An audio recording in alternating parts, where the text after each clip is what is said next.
ਤੁਸੀਂ ਸੁਣ ਰਹੇ ਹੋ ਨਾਨਕ ਸਿੰਘ ਦਾ ਨਾਵਲ ਪਿਆਰ ਦੀ ਦੁਨੀਆ ਅੰਕ 28ਵਾਂ। ਸੰਤ ਓਂਕਾਰ ਨਾਥ ਨੂੰ ਇੱਕ ਔਕੜ ਹੋਰ ਆ ਬਣੀ, ਅਰਥਾਤ ਇੱਕ ਦੂਸਰਾ ਸ਼ਿਕਾਰ ਉਹਦੇ ਹੱਥੋਂ ਨਿਕਲ ਜਾਣ ਦਾ ਖਤਰਾ ਜੇ ਉਹ ਝਟਪਟ ਅੰਮ੍ਰਿਤਸਰ ਨਾ ਪਹੁੰਚੇ। ਅਸਲ ਵਿੱਚ ਤਾਂ ਉਹਨੂੰ ਅੱਜ ਤੋਂ ਹਫ਼ਤਾ ਪਹਿਲਾਂ ਹੀ ਅੰਮ੍ਰਿਤਸਰ ਜਾਣਾ ਚਾਹੀਦਾ ਸੀ, ਪਰ ਇੱਧਰ ਮਨੋਰਮਾ ਦੀ ਸੁੰਦਰਤਾ ਨੇ ਉਸਨੂੰ ਬੇਵਸ ਕਰ ਦਿੱਤਾ ਤੇ ਉਸਨੇ ਦਿਲ ਨਾਲ ਇਹੋ ਫੈਸਲਾ ਕੀਤਾ ਕਿ ਇੱਕ ਹਫ਼ਤੇ ਤੱਕ ਮਨੋਰਮਾ ਮੇਰੇ ਕਾਬੂ ਵਿੱਚ ਫਸ ਹੀ ਜਾਏਗੀ। ਫਿਰ ਉਸਨੂੰ ਕੁਝ ਦਿਨਾਂ ਲਈ ਆਪਣੇ ਹਮਜੋਲੀ ਲਾਲਾ ਪ੍ਰਭਦਿਆਲ ਦੀ ਨਿਗਰਾਨੀ ਵਿੱਚ ਛੱਡ ਕੇ ਆਪ ਅੰਮ੍ਰਿਤਸਰ ਵਾਲਾ ਕੰਮ ਸਿਰੇ ਚਾੜ ਆਵਾਂਗਾ ਤੇ ਅੰਤ ਇਹੋ ਕੁਝ ਹੋਇਆ। ਸੰਤ ਤੇ ਲਾਲਾ ਦੋਹਾਂ ਵਿਚਾਲੇ ਇਸ ਸੰਬੰਧੀ ਇੱਕ ਸਮਝੌਤਾ ਹੋ ਗਿਆ, ਅਰਥਾਤ ਇਸ ਨਵੇਂ ਸ਼ਿਕਾਰ ਉੱਤੇ ਸੰਤਾਂ ਦਾ ਪੂਰਾ ਅਧਿਕਾਰ ਹੋਵੇਗਾ, ਪਰ ਕਿਉਂਕਿ ਇਸ ਦੀ ਪ੍ਰਾਪਤੀ ਲਈ ਲਾਲਾ ਪ੍ਰਭਦਿਆਲ ਨੂੰ ਵੀ ਬਹੁਤ ਸਾਰੀ ਕੁਰਬਾਨੀ ਕਰਨੀ ਪਈ ਸੀ, ਜਿਹਾ ਕਿ ਰੂਪਲਾਲ ਨੂੰ ਨੌਕਰ ਰੱਖਣਾ ਤੇ ਫਿਰ ਪੁਲਿਸ ਦੁਆਰਾ ਉਸ ਨੂੰ ਗ੍ਰਿਫਤਾਰ ਕਰਾਉਣਾ ਆਦਿ, ਇਸ ਕਰਕੇ ਉਹ ਵੀ ਇਸ ਸ਼ਿਕਾਰ ਉੱਤੇ ਹੱਕ ਰੱਖਦਾ ਸੀ। ਸੋ ਇਸ ਹੱਕ ਵਜੋਂ ਰੂਪਲਾਲ ਹੁਣ ਲਾਲਾ ਦੀ ਮਲਕੀਅਤ ਸੀ, ਉਸ ਨੂੰ ਜਿਵੇਂ ਚਾਹੇ ਆਪਣੇ ਲਾਭ ਲਈ ਵਰਤੇ। ਸੰਤ ਉਸੇ ਰਾਤ ਜਿੱਦਣ ਮਨੋਰਮਾ ਨੂੰ ਦੇਵੀ ਦੇ ਦਰਸ਼ਨ ਕਰਾਏ ਗਏ ਸਨ, ਅੰਮ੍ਰਿਤਸਰ ਰਵਾਨਾ ਹੋ ਗਏ। ਜਿੰਨਾ ਚਿਰ ਉਹ ਅੰਮ੍ਰਿਤਸਰ ਰਹਿਣ ਉਨੇ ਚਿਰ ਲਈ ਮਨੋਰਮਾ ਦੀ ਸੰਭਾਲ ਦਾ ਕੰਮ ਲਾਲਾ ਦੇ ਸਪੁਰਦ ਕਰ ਗਏ। ਪ੍ਰਭਦਿਆਲ ਦੇ ਹੁਕਮ ਨਾਲ ਮਨੋਰਮਾ ਨੂੰ ਗੁਪਤਗੜ੍ਹ ਵਿੱਚ ਪਹੁੰਚਾ ਦਿੱਤਾ ਗਿਆ। ਜਿਸ ਵੇਲੇ ਤੋਂ ਉਸਦੀ ਨਜ਼ਰ ਮਨੋਰਮਾ ਉੱਤੇ ਪਈ, ਬੁੱਢੇ ਦਿਲ ਵਿੱਚ ਜਵਾਨ ਲਹਿਰਾਂ ਛਲਕਣ ਲੱਗ ਪਈਆਂ। ਇਸ ਤੋਂ ਵੀ ਵੱਧ ਕੇ ਉਸਦੇ ਦਿਲ ਵਿੱਚ ਸੀ ਈਰਖਾ ਦੀ ਅੱਗ। ਉਹ ਕਿਵੇਂ ਸਹਾਰ ਸਕਦਾ ਸੀ ਕਿ ਮਨੋਰਮਾ ਵਰਗੇ ਅਫਸਰਾਂ ਨੂੰ, ਜਿਸ ਦੀ ਪ੍ਰਾਪਤੀ ਲਈ ਉਸਨੂੰ ਕਈ ਜਾਹਲ ਸਾਜ਼ੀਆਂ ਕਰਨੀਆਂ ਪਈਆਂ, ਕੋਈ ਹੋਰ ਉਡਾ ਲੈ ਜਾਵੇ। ਲੰਪਟ ਆਦਮੀ ਦਾ ਈਮਾਨ ਕੀ ਹੁੰਦਾ ਹੈ? ਕੱਚੀ ਤਨ ਦਾ ਧਾਗਾ ਜਿਸ ਨੂੰ ਨਾ ਟੁੱਟਦਿਆਂ ਚਿਰ ਲੱਗਦਾ ਹੈ ਨਾ ਗੰਢਦਿਆਂ। ਲਾਲਾ ਨੂੰ ਇੱਧਰ ਕੁਝ ਦਿਨਾਂ ਤੋਂ ਆਪਣੇ ਸਾਥੀ ਸੰਤ ਨਾਲ ਈਰਖਾ ਪੈਦਾ ਹੋ ਗਈ ਸੀ। ਇਸ ਦਾ ਵੱਡਾ ਕਾਰਨ ਇਹ ਸੀ ਕਿ ਸੰਤ ਦੀ ਪਖੰਡ ਦੁਕਾਨ ਦਿਨੋਂ ਦਿਨ ਸਫਲਤਾ ਨਾਲ ਚੱਲ ਰਹੀ ਸੀ। ਛੱਤੀ ਪਦਾਰਥ ਖਾਣ ਨੂੰ, ਚੰਗਾ ਚੋਖਾ ਹੰਢਾਣ ਨੂੰ ਤੇ ਹਜ਼ਾਰਾਂ ਰੁਪਏ ਉਡਾਣ ਨੂੰ ਸੰਤ ਕੋਲ ਬਿਨਾਂ ਮਿਹਨਤ ਤੋਂ ਆਉਂਦੇ ਰਹਿੰਦੇ ਸਨ, ਜਿਨ੍ਹਾਂ ਵਿੱਚੋਂ ਉਸਨੂੰ ਕੁਝ ਬਹੁਤਾ ਨਹੀਂ ਸੀ ਵੰਡਾਣਾ ਪੈਂਦਾ, ਕਿਉਂਕਿ ਪੁਲਿਸ ਦੀ ਉਸ ਉੱਤੇ ਨਜ਼ਰ ਨਹੀਂ ਸੀ। ਸਧਾਰਨ ਤੌਰ ਤੇ ਉਹ ਇੱਕ ਕਰਨੀ ਵਾਲਾ ਸਮਝਿਆ ਜਾਂਦਾ, ਜਿਸ ਕਰਕੇ ਉਸਦੇ ਅੰਦਰਲੇ ਐਬਾਂ ਨੂੰ ਫਰੋਲਣ ਵਾਲਾ ਕੋਈ ਹੈ ਹੀ ਨਹੀਂ ਸੀ। ਇਧਰ ਲਾਲਾ ਪ੍ਰਭਦਿਆਲ ਦੇ ਵੰਡੇ ਜਿਹੜਾ ਕੰਮ ਸੀ ਨੰਗੀ ਤਲਵਾਰ ਤੇ ਨੱਚਣਾ, ਹਜ਼ਾਰਾਂ ਰੁਪਏ ਮਹੀਨਾ ਵੱਡੀਆਂ ਦਿੰਦਿਆਂ ਹੋਇਆਂ ਵੀ ਉਸਨੂੰ ਹਰ ਵੇਲੇ ਧੁੜਕੂ ਲੱਗਾ ਰਹਿੰਦਾ ਸੀ। ਇਸ ਉੱਤੇ ਵਾਧਾ ਇਹ ਕਿ ਫਿਰ ਵੀ ਸੰਤ ਉਸ ਪਾਸੋਂ ਸਾਵਾਂ ਹਿੱਸਾ ਗਿਣਾ ਕੇ ਮੁੱਚ ਲੈਂਦਾ ਸੀ। ਦੂਜੀ ਗੱਲ ਕਿ ਸੰਤ ਐਤਕੀ ਜਿਸ ਵੱਡੀ ਮੁਹਿੰਮ ਨੂੰ ਫਤਿਹ ਕਰਨ ਗਿਆ ਸੀ, ਲਾਲਾ ਜਾਣਦਾ ਸੀ ਕਿ ਜੇ ਕਦੇ ਉਹ ਸਫਲਤਾ ਹੋ ਗਈ ਤਾਂ ਇਸ ਦਾ ਫਲ ਰੂਪ ਉਹ ਜ਼ਰੂਰ ਏਕੇ ਨੂੰ 5 ਬਿੰਦੀਆਂ ਲਾ ਕੇ ਮੁੜੇਗਾ। ਇਕੱਠਾ 1 ਲੱਖ ਰੁਪਈਆ। ਇਹ ਸੀ ਸਭ ਤੋਂ ਵੱਡਾ ਤੇ ਡੂੰਘਾ ਸੱਲ ਪ੍ਰਭਦਿਆਲ ਦੇ ਦਿਲ ਵਿੱਚ। ਉਹ ਜਾਣਦਾ ਸੀ ਕਿ ਇਸ ਸਾਰੀ ਰਕਮ ਵਿੱਚੋਂ ਸੰਤ ਨੇ ਉਸਦੇ ਪੱਲੇ ਧੇਲੀ ਦਾ ਧੇਲਾ ਵੀ ਨਹੀਂ ਪਾਣਾ। ਅੱਜ ਉਸਦੇ ਅੰਦਰ ਬਲ-ਬਲ ਉੱਠਦੀਆਂ ਸਨ, ਇੱਕ ਨਹੀਂ 2 ਅੱਗਾਂ, ਇੱਕ ਈਰਖਾ ਦੀ, ਦੂਜੀ ਵਾਸ਼ਨਾ ਦੀ। ਇਸ ਵੇਲੇ ਵਿਹੜੇ ਵਿੱਚ ਫਿਰਦਿਆਂ ਇਹੋ ਖਿਆਲ ਉਸਦੇ ਦਿਮਾਗ ਵਿੱਚ ਫਿਰ ਰਹੇ ਸਨ। ਰਾਤ ਦੇ ਹਨੇਰੇ ਵਾਂਗ ਉਹਦੇ ਹਿਰਦੇ ਵਿੱਚ ਵੀ ਪਾਪ ਦਾ ਹਨੇਰਾ ਸੀ ਤੇ ਨਾਲ ਹੀ ਸਿਆਲ ਦੀ ਸਰਦੀ ਤੋਂ ਛੁੱਟ ਉਸਨੂੰ ਅੰਦਰ ਦਾ ਪਾਲਾ ਵੀ ਮਾਰ ਰਿਹਾ ਸੀ। ਇਹ ਖਿਆਲ ਵੱਧਦੇ ਇੱਥੋਂ ਤੀਕ ਵਧੇ ਕਿ ਅਖੀਰ ਈਰਖਾ ਵੈਰ ਵਿੱਚ ਬਦਲ ਗਈ ਤੇ ਵਾਸ਼ਨਾ ਪਸ਼ੂ ਪੁਣੇ ਵਿੱਚ। ਕੀ ਮੈਂ ਸੰਤ ਨਾਲ ਦਾ ਮਾਰੀ ਕਰਾਂ? ਪਰ ਮੁਸ਼ਕਿਲ ਹੈ, ਕਿਉਂਕਿ ਉਸਦਾ ਮੇਰੇ ਸਵਾਰਥ ਇਸ ਤਰ੍ਹਾਂ ਇੱਕ ਦੂਜੇ ਨਾਲ ਬੰਨਿਆ ਹੋਇਆ ਹੈ ਕਿ ਜੇ ਸੰਤ ਡੁੱਬਣ ਲੱਗੇਗਾ ਤਾਂ ਮੈਂ ਵੀ ਤਰਦਾ ਨਹੀਂ ਰਹਿ ਸਕਾਂਗਾ। ਸੋਚਦਾ ਉਹ ਘੜੀ ਮੁੜੀ ਵਿਹੜੇ ਦੀ ਬਾਹਰਲੀ ਕੰਧ ਉੱਤੋਂ ਦੀ ਸਿਰ ਚੁੱਕ ਕੇ ਸੜਕ ਵੱਲ ਨਜ਼ਰ ਮਾਰ ਲੈਂਦਾ। ਸ਼ਾਇਦ ਉਸਨੂੰ ਕਿਸੇ ਦੀ ਉਡੀਕ ਸੀ। ਨਹੀਂ, ਹਾਲੇ ਸੰਤ ਨਾਲ ਮਿਲੇ ਰਹਿਣ ਵਿੱਚ ਹੀ ਸੁੱਖ ਹੈ। ਪਰ ਮਨੋਰਮਾ? ਕੋਈ ਹਰਜ ਨਹੀਂ, ਮੈਂ ਸੰਤ ਦੇ ਆਉਣ ਤੋਂ ਪਹਿਲਾਂ ਹੀ ਇਸ ਦਾ ਕੋਈ ਨਾ ਕੋਈ ਬੰਨ ਲਵਾਂਗਾ। ਪਰ ਰੂਪਲਾਲ ਦਾ ਕੀ ਕਰਨਾ ਚਾਹੀਦਾ ਹੈ, ਜਿਸ ਨੂੰ ਅੱਜ ਹਵਾਲਾਤੇ ਕਰਾਇਆ ਗਿਆ ਹੈ? ਉਸ ਦੀ ਵਿਚਾਰ ਲੜੀ ਹਜੇ ਇੱਥੇ ਤੀਕ ਨਹੀਂ ਪੁੱਜੀ ਸੀ ਕਿ ਉਸਨੂੰ ਕੋਈ ਅੰਦਰ ਆਉਂਦਾ ਦਿਸਿਆ, ਉਹੀ ਜਿਸ ਦੀ ਉਸਨੂੰ ਉਡੀਕ ਸੀ। ਮੁਲਕ ਰਾਜ ਦੇ ਆਉਂਦਿਆਂ ਹੀ ਲਾਲਾ ਬੋਲਿਆ, ਬੜਾ ਚਿਰ ਕਰਕੇ ਆਇਆ ਏ। ਜਨਾਬ ਦਾ ਫਰਮਾਨ ਦਰੁਸਤ ਹੈ, ਪਰ ਕੰਮ ਵੀ ਤੇ ਹਜ਼ੂਰ ਛੋਟਾ ਨਹੀਂ ਸੀ ਨਾ। ਅੱਛਾ, ਸਾਰਾ ਕੰਮ ਸਿਰੇ ਚੜ ਗਿਆ? ਜੀ ਹਾਂ, ਬੜੀ ਸਫਾਈ ਨਾਲ। ਰੂਪਲਾਲ ਫੜਿਆ ਗਿਆ? ਜੀ ਹਾਂ। ਮਨੋਰਮਾ ਨੂੰ ਪਹੁੰਚਾ ਦਿੱਤਾ ਗਿਆ ਗੁਪਤਗੜ੍ਹ ਵਿੱਚ? ਜੀ ਹਾਂ। ਉਸ ਦੀ ਪਿੱਠ ਤੇ ਥਾਪੀ ਦਿੰਦਿਆਂ ਲਾਲਾ ਨੇ ਕਿਹਾ, ਸ਼ਾਬਾਸ਼ੇ, ਤੂੰ ਬੜਾ ਹਿੰਮਤੀ ਏ। ਉਸਨੇ ਉੱਤਰ ਦਿੱਤਾ, ਮਿਹਰਬਾਨੀ। ਤੇ ਰਤਾ ਠਹਿਰ ਕੇ ਫਿਰ ਬੋਲਿਆ, ਥਾਣੇਦਾਰ ਨੇ ਕਿਹਾ ਸੀ ਲਾਲਾ ਨੂੰ ਸਲਾਮ ਕਹਿ ਦੇਣੀ। ਉਹ ਜਾ, ਤੂੰ ਫਿਕਰ ਨਾ ਕਰ, ਕੱਲ ਮੈਂ ਉਸਦਾ ਹਿਸਾਬ ਨਿਬੇੜ ਦਿਆਂਗਾ। ਕੁਝ ਚਿਰ ਸੋਚਣ ਤੋਂ ਬਾਅਦ ਲਾਲਾ ਫਿਰ ਬੋਲਿਆ, ਤੇ ਉਸਨੂੰ ਕਿਹੜੇ ਹਿੱਸੇ ਵਿੱਚ ਰੱਖਿਆ ਈ? ਜਨਾਬ, ਸੱਜੇ ਪਾਸੇ ਵਾਲੇ ਤਹਿਖਾਨੇ ਵਿੱਚ। ਪਰ ਉਸ ਵਿੱਚ ਤੇ ਸੰਤ ਨੇ ਸ਼ਾਇਦ ਆਪਣੀ ਉਹ ਰਖੇਲੀ, ਕੀ ਨਾਂ ਏ ਉਹਦਾ? ਜਨਾਬ ਦਾ ਖਿਆਲ ਦਰੁਸਤ ਹੈ, ਪਰ ਉਹ ਖੱਬੇ ਪਾਸੇ ਵਾਲੇ ਹਿੱਸੇ ਵਿੱਚ ਸੀ। ਖੈਰ, ਠੀਕ ਹੋ ਗਿਆ। ਪਰ ਮਨੋਰਮਾ ਹੋਸ਼ ਵਿੱਚ ਸੀ? ਨਹੀਂ ਜਨਾਬ, ਮੈਂ ਬੇਹੋਸ਼ੀ ਦੀ ਹਾਲਤ ਵਿੱਚ ਹੀ ਕੋਠੜੀ ਵਿੱਚ ਡੱਕ ਆਇਆ ਹਾਂ ਉਹਨੂੰ। ਮਾਲੂਮ ਹੁੰਦਾ ਹੈ ਸੰਤ ਨੇ ਉਹਨੂੰ ਚਰਨਾਮਿਤ ਵਿੱਚ ਬਹੁਤ ਤੇਜ਼ ਬੇਹੋਸ਼ੀ ਦੀ ਦਵਾ ਪਿਆ ਦਿੱਤੀ ਸੀ। ਬੇਹੋਸ਼ੀ ਦੀ ਉਹਦੀ ਦਵਾਈ ਮੈਨੂੰ ਪਤਾ ਹੈ ਮੁਲਖਰਾਜ। ਉਹ ਕਮਬਖਤ ਨੇ ਇੱਕ ਖਾਸ ਕਿਸਮ ਦੀ ਭੰਗ ਰੱਖੀ ਹੋਈ ਸੈ, ਜਿਸ ਨੂੰ ਧਤੂਰੇ ਤੇ ਟਕਿਆਂ ਦੀਆਂ ਪੁੱਠਾਂ ਦੇ ਕੇ ਉਹਨੇ ਤਿਆਰ ਕੀਤਾ ਹੋਇਆ ਹੈ। ਉਸੇ ਦੀ ਮਦਦ ਨਾਲ ਅੱਗੇ ਉਹ ਕਈ ਕਾਰੇ ਕਰ ਚੁੱਕਾ ਹੈ। ਜਨਾਬ ਦਾ ਫਰਮਾਉਣਾ ਦਰੁਸਤ ਹੈ, ਪਰ ਜੋ ਵਿਚਾਰੀ ਬਿਮਾਰ ਹੋ ਗਈ ਤਾਂ ਇਸੇ ਗੱਲ ਦੀ ਤਾਂ ਮੈਨੂੰ ਵੀ ਚਿੰਤਾ ਏ। ਤਾਂ ਇਸ ਦਾ ਕੋਈ ਨਹੀਂ, ਤੈਨੂੰ ਖੇਚਲ ਕਰਨ ਦੀ ਲੋੜ ਨਹੀਂ। ਮੇਰੀ ਸਲਾਹ ਹੈ ਮੈਂ ਆਪ ਹੀ ਗੁਪਤਗੜ੍ਹ ਜਾ ਕੇ ਉਸਦੀ ਖਬਰ ਸੂਰਤ ਲਵਾਂ। ਮੁਲਖਰਾਜ ਸਮਝ ਗਿਆ ਕਿ ਲਾਲਾ ਦਾ ਲੰਪਟ ਦਿਲ ਇਸ ਵਕਤ ਕੀ ਚਾਹ ਰਿਹਾ ਹੈ। ਉਹ ਬੋਲਿਆ, ਜਨਾਬ ਦਾ ਖਿਆਲ ਬਿਲਕੁਲ ਦਰੁਸਤ ਹੈ। ਆਪ ਨੂੰ ਜਲਦੀ ਜਾਣਾ ਚਾਹੀਦਾ ਹੈ। ਤਾਂ ਇਉਂ ਕਰ, ਮੇਰੀ ਕਾਰ ਤਿਆਰ ਕਰਵਾ। ਬਹੁਤ ਅੱਛਾ, ਕਹਿ ਕੇ ਮੁਲਖਰਾਜ ਜਾਣ ਹੀ ਲੱਗਾ ਸੀ ਕਿ ਲਾਲਾ ਨੇ ਫਿਰ ਆਵਾਜ਼ ਦੇ ਕੇ ਕਿਹਾ, ਤੇ ਉਸ ਦੂਸਰੇ ਕੰਮ ਦਾ ਵੀ ਇੰਤਜ਼ਾਮ ਕਰੀ। ਰੂਪ ਲਾਲ ਵਾਲੇ ਕੰਮ ਦਾ? ਜਨਾਬ, ਉਹਦਾ ਰਤੀ ਫਿਕਰ ਨਾ ਕਰੋ। ਕੱਲ ਮੈਂ ਸਾਰਾ ਕੰਮ ਮੁਕੰਮਲ ਕਰਕੇ ਆਪ ਨੂੰ ਖਬਰ ਕਰਾਂਗਾ। ਤੁਸੀਂ ਆਪ ਵੀ ਚੱਲੋਗੇ ਨਾ ਉਹਦੀ ਮੁਲਾਕਾਤ ਕਰਨ? ਹਾਂ, ਜ਼ਰੂਰ। ਸਿਰਫ ਮੁਲਾਕਾਤ ਕਰਨੀ ਨਹੀਂ, ਸਗੋਂ ਹਵਾਲਾਤ ਚੋਂ ਉਹਨੂੰ ਛੁਡਾਉਣ ਲਈ ਵੀ। ਜਨਾਬ ਦਾ ਖਿਆਲ ਦਰੁਸਤ ਹੈ। ਤੇ ਸੁਣ, ਕੱਲ ਸਭ ਤੋਂ ਪਹਿਲਾਂ ਜਾਈ ਬੀਮਾ ਏਜੰਟ ਪਾਸ। ਕੀ ਨਾਂ ਹੈ ਉਹਦਾ? ਮਿਸਟਰ ਪਟਵਰਧਨ ਜਨਾਬ। ਹਾਂ, ਪਟਵਰਧਨ। ਉਸਨੂੰ ਸਭ ਕੁਝ ਸਮਝਾ ਦੇਈਂ ਚੰਗੀ ਤਰ੍ਹਾਂ। ਮੇਰਾ ਨਾਂ ਲਏਗਾ ਤਾਂ ਆਪੇ ਸਮਝ ਜਾਵੇਗਾ। ਤੇ ਦੂਜਾ, ਉਸ ਡਾਕਟਰ ਵੱਲ ਵੀ ਜਾਣਾ ਈ, ਨਾਲੇ ਕਿਸੇ ਬ੍ਰਾਹਮਣ ਕੋਲੋਂ ਇੱਕ ਨਕਲੀ ਜਨਮ ਪੱਤਰੀ ਵੀ ਬਣਵਾਣੀ ਹੋਵੇਗੀ। ਬਹੁਤ ਅੱਛਾ ਜਨਾਬ। ਜਾਂ ਗੱਡੀ ਤਿਆਰ ਕਰਵਾ, ਅੰਦਰੋਂ ਇੱਕ ਵਿਸਕੀ ਦੀ ਬੋਤਲ ਲੈ ਕੇ ਵਿੱਚ ਰੱਖ ਦੇਈਂ। ਠੰਡ ਆ ਜ਼ੋਰ ਦੀ ਪੈ ਰਹੀ ਹੈ ਤੇ 1.5 ਮੀਲ ਦਾ ਅੱਗੋਂ ਜਾ ਕੇ ਪੈਦਲ ਸਫ਼ਰ ਕਰਨਾ ਪਵੇਗਾ ਮੈਨੂੰ। ਲਿਆ ਸੱਚ, ਚਾਬੀਆਂ ਦੇ ਦੇ ਮੈਨੂੰ। ਤੇ ਸਵੇਰੇ ਦਿਨ ਚੜ੍ਹਦੇ ਤੂੰ ਇੱਕ ਵਾਰੀ ਗੁਪਤਗੜ੍ਹ ਪਹੁੰਚ ਜਾਵੀਂ, ਸ਼ਾਇਦ ਕੋਈ ਕੰਮ ਪੈ ਜਾਵੇ। ਮੁਲਖਰਾਜ ਨੇ ਜੇਬ ਵਿੱਚੋਂ ਚਾਬੀਆਂ ਦਾ ਗੁੱਛਾ ਕੱਢ ਕੇ ਉਹਨੂੰ ਫੜਾ ਦਿੱਤਾ ਤੇ ਆਪਣੇ ਤਕੀਆ ਕਲਾਮ ਅਨੁਸਾਰ ਬਹੁਤ ਅੱਛਾ ਜਨਾਬ ਕਹਿ ਕੇ ਨਮਸਕਾਰ ਕਰਦਾ ਹੋਇਆ ਬਾਹਰ ਨਿਕਲ ਗਿਆ। ਅੰਕ 29ਵਾਂ। ਗੁਪਤਗੜ੍ਹ ਜਾਣ ਤੋਂ ਪਹਿਲਾਂ ਲਾਲਾ ਨੇ ਕਾਰ ਹੋਟਲ ਅੱਗੇ ਜਾ ਠਹਿਰਾਈ, ਕਿਉਂਕਿ ਇੱਕ ਤਾਂ ਉਹ ਕੁਝ ਖਾਣਾ ਚਾਹੁੰਦਾ ਸੀ, ਦੂਜਾ ਹਜੇ ਰਾਤ ਬਹੁਤੀ ਨਹੀਂ ਸੀ ਗਈ। 10-11 ਤੋਂ ਪਹਿਲਾਂ ਗੁਪਤਗੜ੍ਹ ਵੱਲ ਜਾਣਾ ਠੀਕ ਨਹੀਂ ਸੀ। ਉਹ ਨਹੀਂ ਸੀ ਚਾਹੁੰਦਾ ਉਸ ਰਸਤੇ ਜਾਂਦਾ ਉਹ ਕਿਸੇ ਦੀ ਨਜ਼ਰੀ ਪਵੇ। ਜਦ ਹੋਟਲ ਵਿੱਚੋਂ ਉਸਨੇ ਸ਼ਰਾਬ ਆਦਿ ਨਾਲ ਚੰਗੀ ਤਰ੍ਹਾਂ ਢਿੱਡ ਭਰ ਲਿਆ ਤਾਂ ਬਾਹਰ ਖੜੀ ਕਾਰ ਤੇ ਸਵਾਰ ਹੋ ਗਿਆ ਤੇ ਗੁਪਤਗੜ੍ਹ ਤੋਂ 1.5 ਮੀਲ ਉਰੇ ਹੀ, ਜਿੱਥੇ ਤੀਕ ਕਾਰ ਜਾ ਸਕਦੀ, ਉੱਤਰ ਪਿਆ ਤੇ ਡਰਾਈਵਰ ਸਣੇ ਕਾਰ ਵਾਪਸ ਮੋੜ ਦਿੱਤੀ। ਇਸ ਵੇਲੇ ਸ਼ਰਾਬ ਦੇ ਨਸ਼ੇ ਨਾਲ ਭਾਵੇਂ ਉਸਦੀਆਂ ਲੱਤਾਂ ਲੜਖੜਾ ਰਹੀਆਂ ਸਨ, ਪਰ ਕਿਸੇ ਨਵੀਂ ਪ੍ਰਾਪਤੀ ਦਾ ਉਤਸ਼ਾਹ ਉਸਨੂੰ ਅੱਗੇ ਤੋਰੀ ਹੀ ਗਿਆ ਤੇ ਅੰਤ ਤੋਂ ਉਸੇ ਖੰਡਰ ਵਿੱਚ ਜਾ ਪੁੱਜਾ। ਇਹ ਥਾਂ ਉਸ ਲਈ ਕੋਈ ਓਪਰੀ ਨਹੀਂ ਸੀ, ਸਗੋਂ ਇਉਂ ਕਹਿਣਾ ਚਾਹੀਦਾ ਹੈ ਕਿ ਇਹੋ ਥਾਂ ਉਸਦੇ ਸਾਰੇ ਗੁਪਤ ਵਿਹਾਰਾਂ ਦਾ ਕੇਂਦਰ ਸੀ। ਜਮਨਾ ਕਿਨਾਰੇ ਦਾ ਇਹ ਟੁਕੜਾ ਉਸਦੇ ਵੱਡਿਆਂ ਦੀ ਜ਼ਰ ਖਰੀਦ ਸੀ, ਜੋ ਕਿਸੇ ਜ਼ਮਾਨੇ ਕੌਡਾਂ ਦੇ ਭਾਅ ਖਰੀਦਿਆ ਗਿਆ ਸੀ। ਉਹ ਗੁਪਤ ਬੂਹੇ ਥਾਣੀ ਅੰਦਰ ਵੜਿਆ ਤੇ ਖੀਸੇ ਚੋਂ ਟਾਰਚ ਕੱਢੀ, ਪਰ ਸਵਿੱਚ ਦਬਾਉਣ ਤੋਂ ਪਤਾ ਲੱਗਾ ਕਿ ਸੈੱਲ ਮੁੱਕਾ ਹੋਇਆ ਏ ਜਾਂ ਬਲਬ ਖਰਾਬ ਹੈ। ਹਨੇਰੇ ਵਿੱਚ ਟਾਰਚ ਦਾ ਧੋਖਾ ਦੇ ਜਾਣਾ ਉਸੇ ਨੂੰ ਬੜਾ ਦੁਖਦਾਈ ਜਾਪਿਆ, ਪਰ ਕੀ ਹੋ ਸਕਦਾ ਸੀ। ਉਸਨੇ ਟਾਰਚ ਜੇਬ ਵਿੱਚ ਪਾ ਲਈ।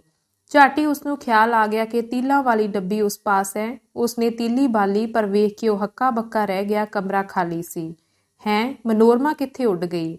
ਸੋਚਦਾ ਹੋਇਆ ਉਹ ਅਗਾਂਹ ਵਧਿਆ। ਉਸਨੇ ਹੋਰ ਕਈ ਤੀਲਾਂ ਬਾਲੀਆਂ ਤੇ ਅਖੀਰ ਉਹਨੂੰ ਪਤਾ ਲੱਗਾ ਕਿ ਇਸ ਤਹਿਖਾਨੇ ਦਾ ਬੂਹਾ, ਜਿਹੜਾ ਉੱਪਰਲੇ 2 ਮੰਜ਼ਲੇ ਨੂੰ ਜਾਂਦਾ ਹੈ, ਖੁੱਲ੍ਹਾ ਪਿਆ ਹੈ।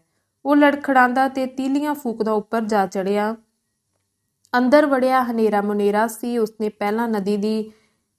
ਪਹਿਲਾਂ ਨਦੀ ਵੱਲ ਦੀ ਤਾਕੀ ਖੋਲ੍ਹੀ, ਫਿਰ ਇੱਕ ਹੋਰ ਤੀਲੀ ਬਾਲੀ। ਮਿੱਟੀ ਦੇ ਤੇਲ ਦੀ ਇੱਕ ਮੈਲੀ ਜਿਹੀ ਬੁਝੀ ਹੋਈ ਲੈਂਪ ਇੱਕ ਨੁੱਕਰੇ ਪਈ ਸੀ। ਉਸਨੂੰ ਜਗਾਉਣ ਲਈ ਉਸਨੇ ਬਲਦੀ ਤੀਲੀ ਅਗਾਂਹ ਕੀਤੀ, ਪਰ ਬਾਰੀ ਵਿੱਚੋਂ ਆਏ ਹਵਾ ਦੇ ਫਰਾਟੇ ਨਾਲ ਉਹ ਬੁਝ ਗਈ। ਦੂਜੀ ਵਾਰੀ ਨੀਵਿਆਂ ਹੋ ਕੇ ਉਸ ਹੋਰ ਤੀਲੀ ਬਾਲੀ ਤੇ ਲੈਂਪ ਜਗਾਈ। ਲੈਂਪ ਦੇ ਮੱਧਮ ਚਾਨਣ ਵਿੱਚ ਉਸਨੇ ਵੇਖਿਆ ਮਨੋਰਮਾ ਮੰਜੇ ਤੇ ਮੂੰਹ ਦੇ ਮੂੰਹ ਪਈ ਕੰਬ ਰਹੀ ਸੀ ਤੇ ਨਾਲੇ ਰੋ ਰਹੀ ਸੀ। ਉਸਦੀਆਂ ਅੱਖਾਂ ਬੰਦ ਸਨ। ਕਮਰੇ ਵਿੱਚ ਖੜਾਕ ਤੇ ਚਾਨਣ ਹੁੰਦਿਆਂ ਹੀ ਮਨੋਰਮਾ ਨੇ ਮੀਟੀਆਂ ਹੋਈਆਂ ਅੱਖਾਂ ਖੋਲ੍ਹੀਆਂ, ਪਰ ਬੜੀ ਮੁਸ਼ਕਿਲ ਨਾਲ। ਉਸ ਦਾ ਸਿਰ ਇਸ ਤਰ੍ਹਾਂ ਝੁਟਲਾ ਰਿਹਾ ਸੀ ਜੇਕਰ ਕਿਸੇ ਦੀ ਗਿੱਚੀ ਟੁੱਟੀ ਹੋਈ ਹੁੰਦੀ ਹੈ। ਸਿਰ ਉਸ ਦਾ ਨੰਗਾ ਸੀ ਤੇ ਉਸ ਦੇ ਵਾਲ ਕੁਝ ਬਿਖਰੇ ਤਿਖਰੇ ਸਨ। ਲਾਲਾ ਨੇ ਜਦ ਇਸ ਗੋਰੇ ਮੁਖੜੇ ਉੱਤੇ ਕਾਲੇ ਕੇਸਾਂ ਨੂੰ ਪਲਮਦਿਆਂ ਵੇਖਿਆ ਤੇ ਉਹ ਵੀ ਇਸ ਉਜਾੜ ਜੰਗਲ ਵਿੱਚ, ਜਿੱਥੇ ਮਨੋਰਮਾ ਦੀ ਮਦਦ ਕਰਨ ਵਾਲਾ ਕੋਹਾਂ ਵਿੱਚ ਕੋਈ ਨਹੀਂ ਸੀ, ਉਸ ਦਾ ਮਨ ਹੋਰ ਵੀ ਉਤੇਜਿਤ ਤੇ ਵਾਸ਼ਨਾ ਹਲਕਾਈ ਹੋ ਉੱਠੀ।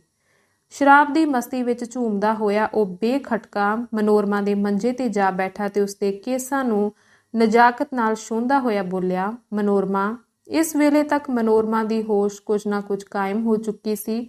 ਇੱਕ ਓਪਰੇ ਆਦਮੀ ਨੂੰ ਇਸ ਤਰ੍ਹਾਂ ਆਪਣੇ ਨਾਲ ਬੈਠਦਾ ਤੇ ਫਿਰ ਵਾਲਾਂ ਨੂੰ ਛੇੜਦਾ ਵੇਖ ਕੇ ਤਬਕੀ ਤੇ ਰਤਾ ਪਰੇ ਹੋ ਗਈ।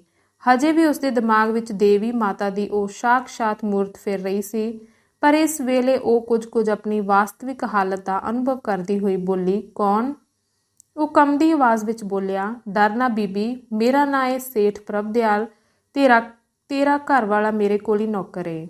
ਆਪਣੇ ਮਿਹਰਬਾਨ ਦਾ ਨਾਂ ਸੁਣਦੀ ਹੀ ਮਨੋਰਮਾ ਅਦਮ ਨਾਲ ਝੁਕ ਗਈ ਤੇ ਉੱਠਦੀ ਹੋਈ ਬੋਲੀ, ਤੁਸੀਂ ਮੇਰੇ ਪਿਤਾ ਸਮਾਨ, ਸਾਡੇ ਅੰਨਦਾਤਾ, ਦੱਸੋ ਮੈਂ ਇੱਥੇ ਕੀਕਣ ਆ ਗਈ? ਮੈਨੂੰ ਕੌਣ ਲਿਆਇਆ ਇੱਥੇ? ਕਿਹੜੀ ਥਾਂ ਏ? ਸਭ ਕੁਝ ਦੱਸਣਾ ਵਾ ਬੀਬੀ, ਘਾਬਰ ਨਾ। ਕਹਿਣ ਤੋਂ ਬਾਅਦ ਲਾਲਾ ਨੇ ਨਸ਼ੇ ਦੇ ਲੋਰ ਵਿੱਚ ਉਸਨੂੰ ਸੰਤ ਬਾਰੇ ਉਹ ਸਭ ਕੁਝ ਦੱਸਣਾ ਸ਼ੁਰੂ ਕਰ ਦਿੱਤਾ ਕਿ ਕਿਸ ਤਰ੍ਹਾਂ ਉਸਨੇ ਉਹਨੂੰ ਆਪਣੇ ਜਾਲ ਵਿੱਚ ਫਸਾਉਣ ਲਈ ਚਾਲਾਂ ਚੱਲੀਆਂ।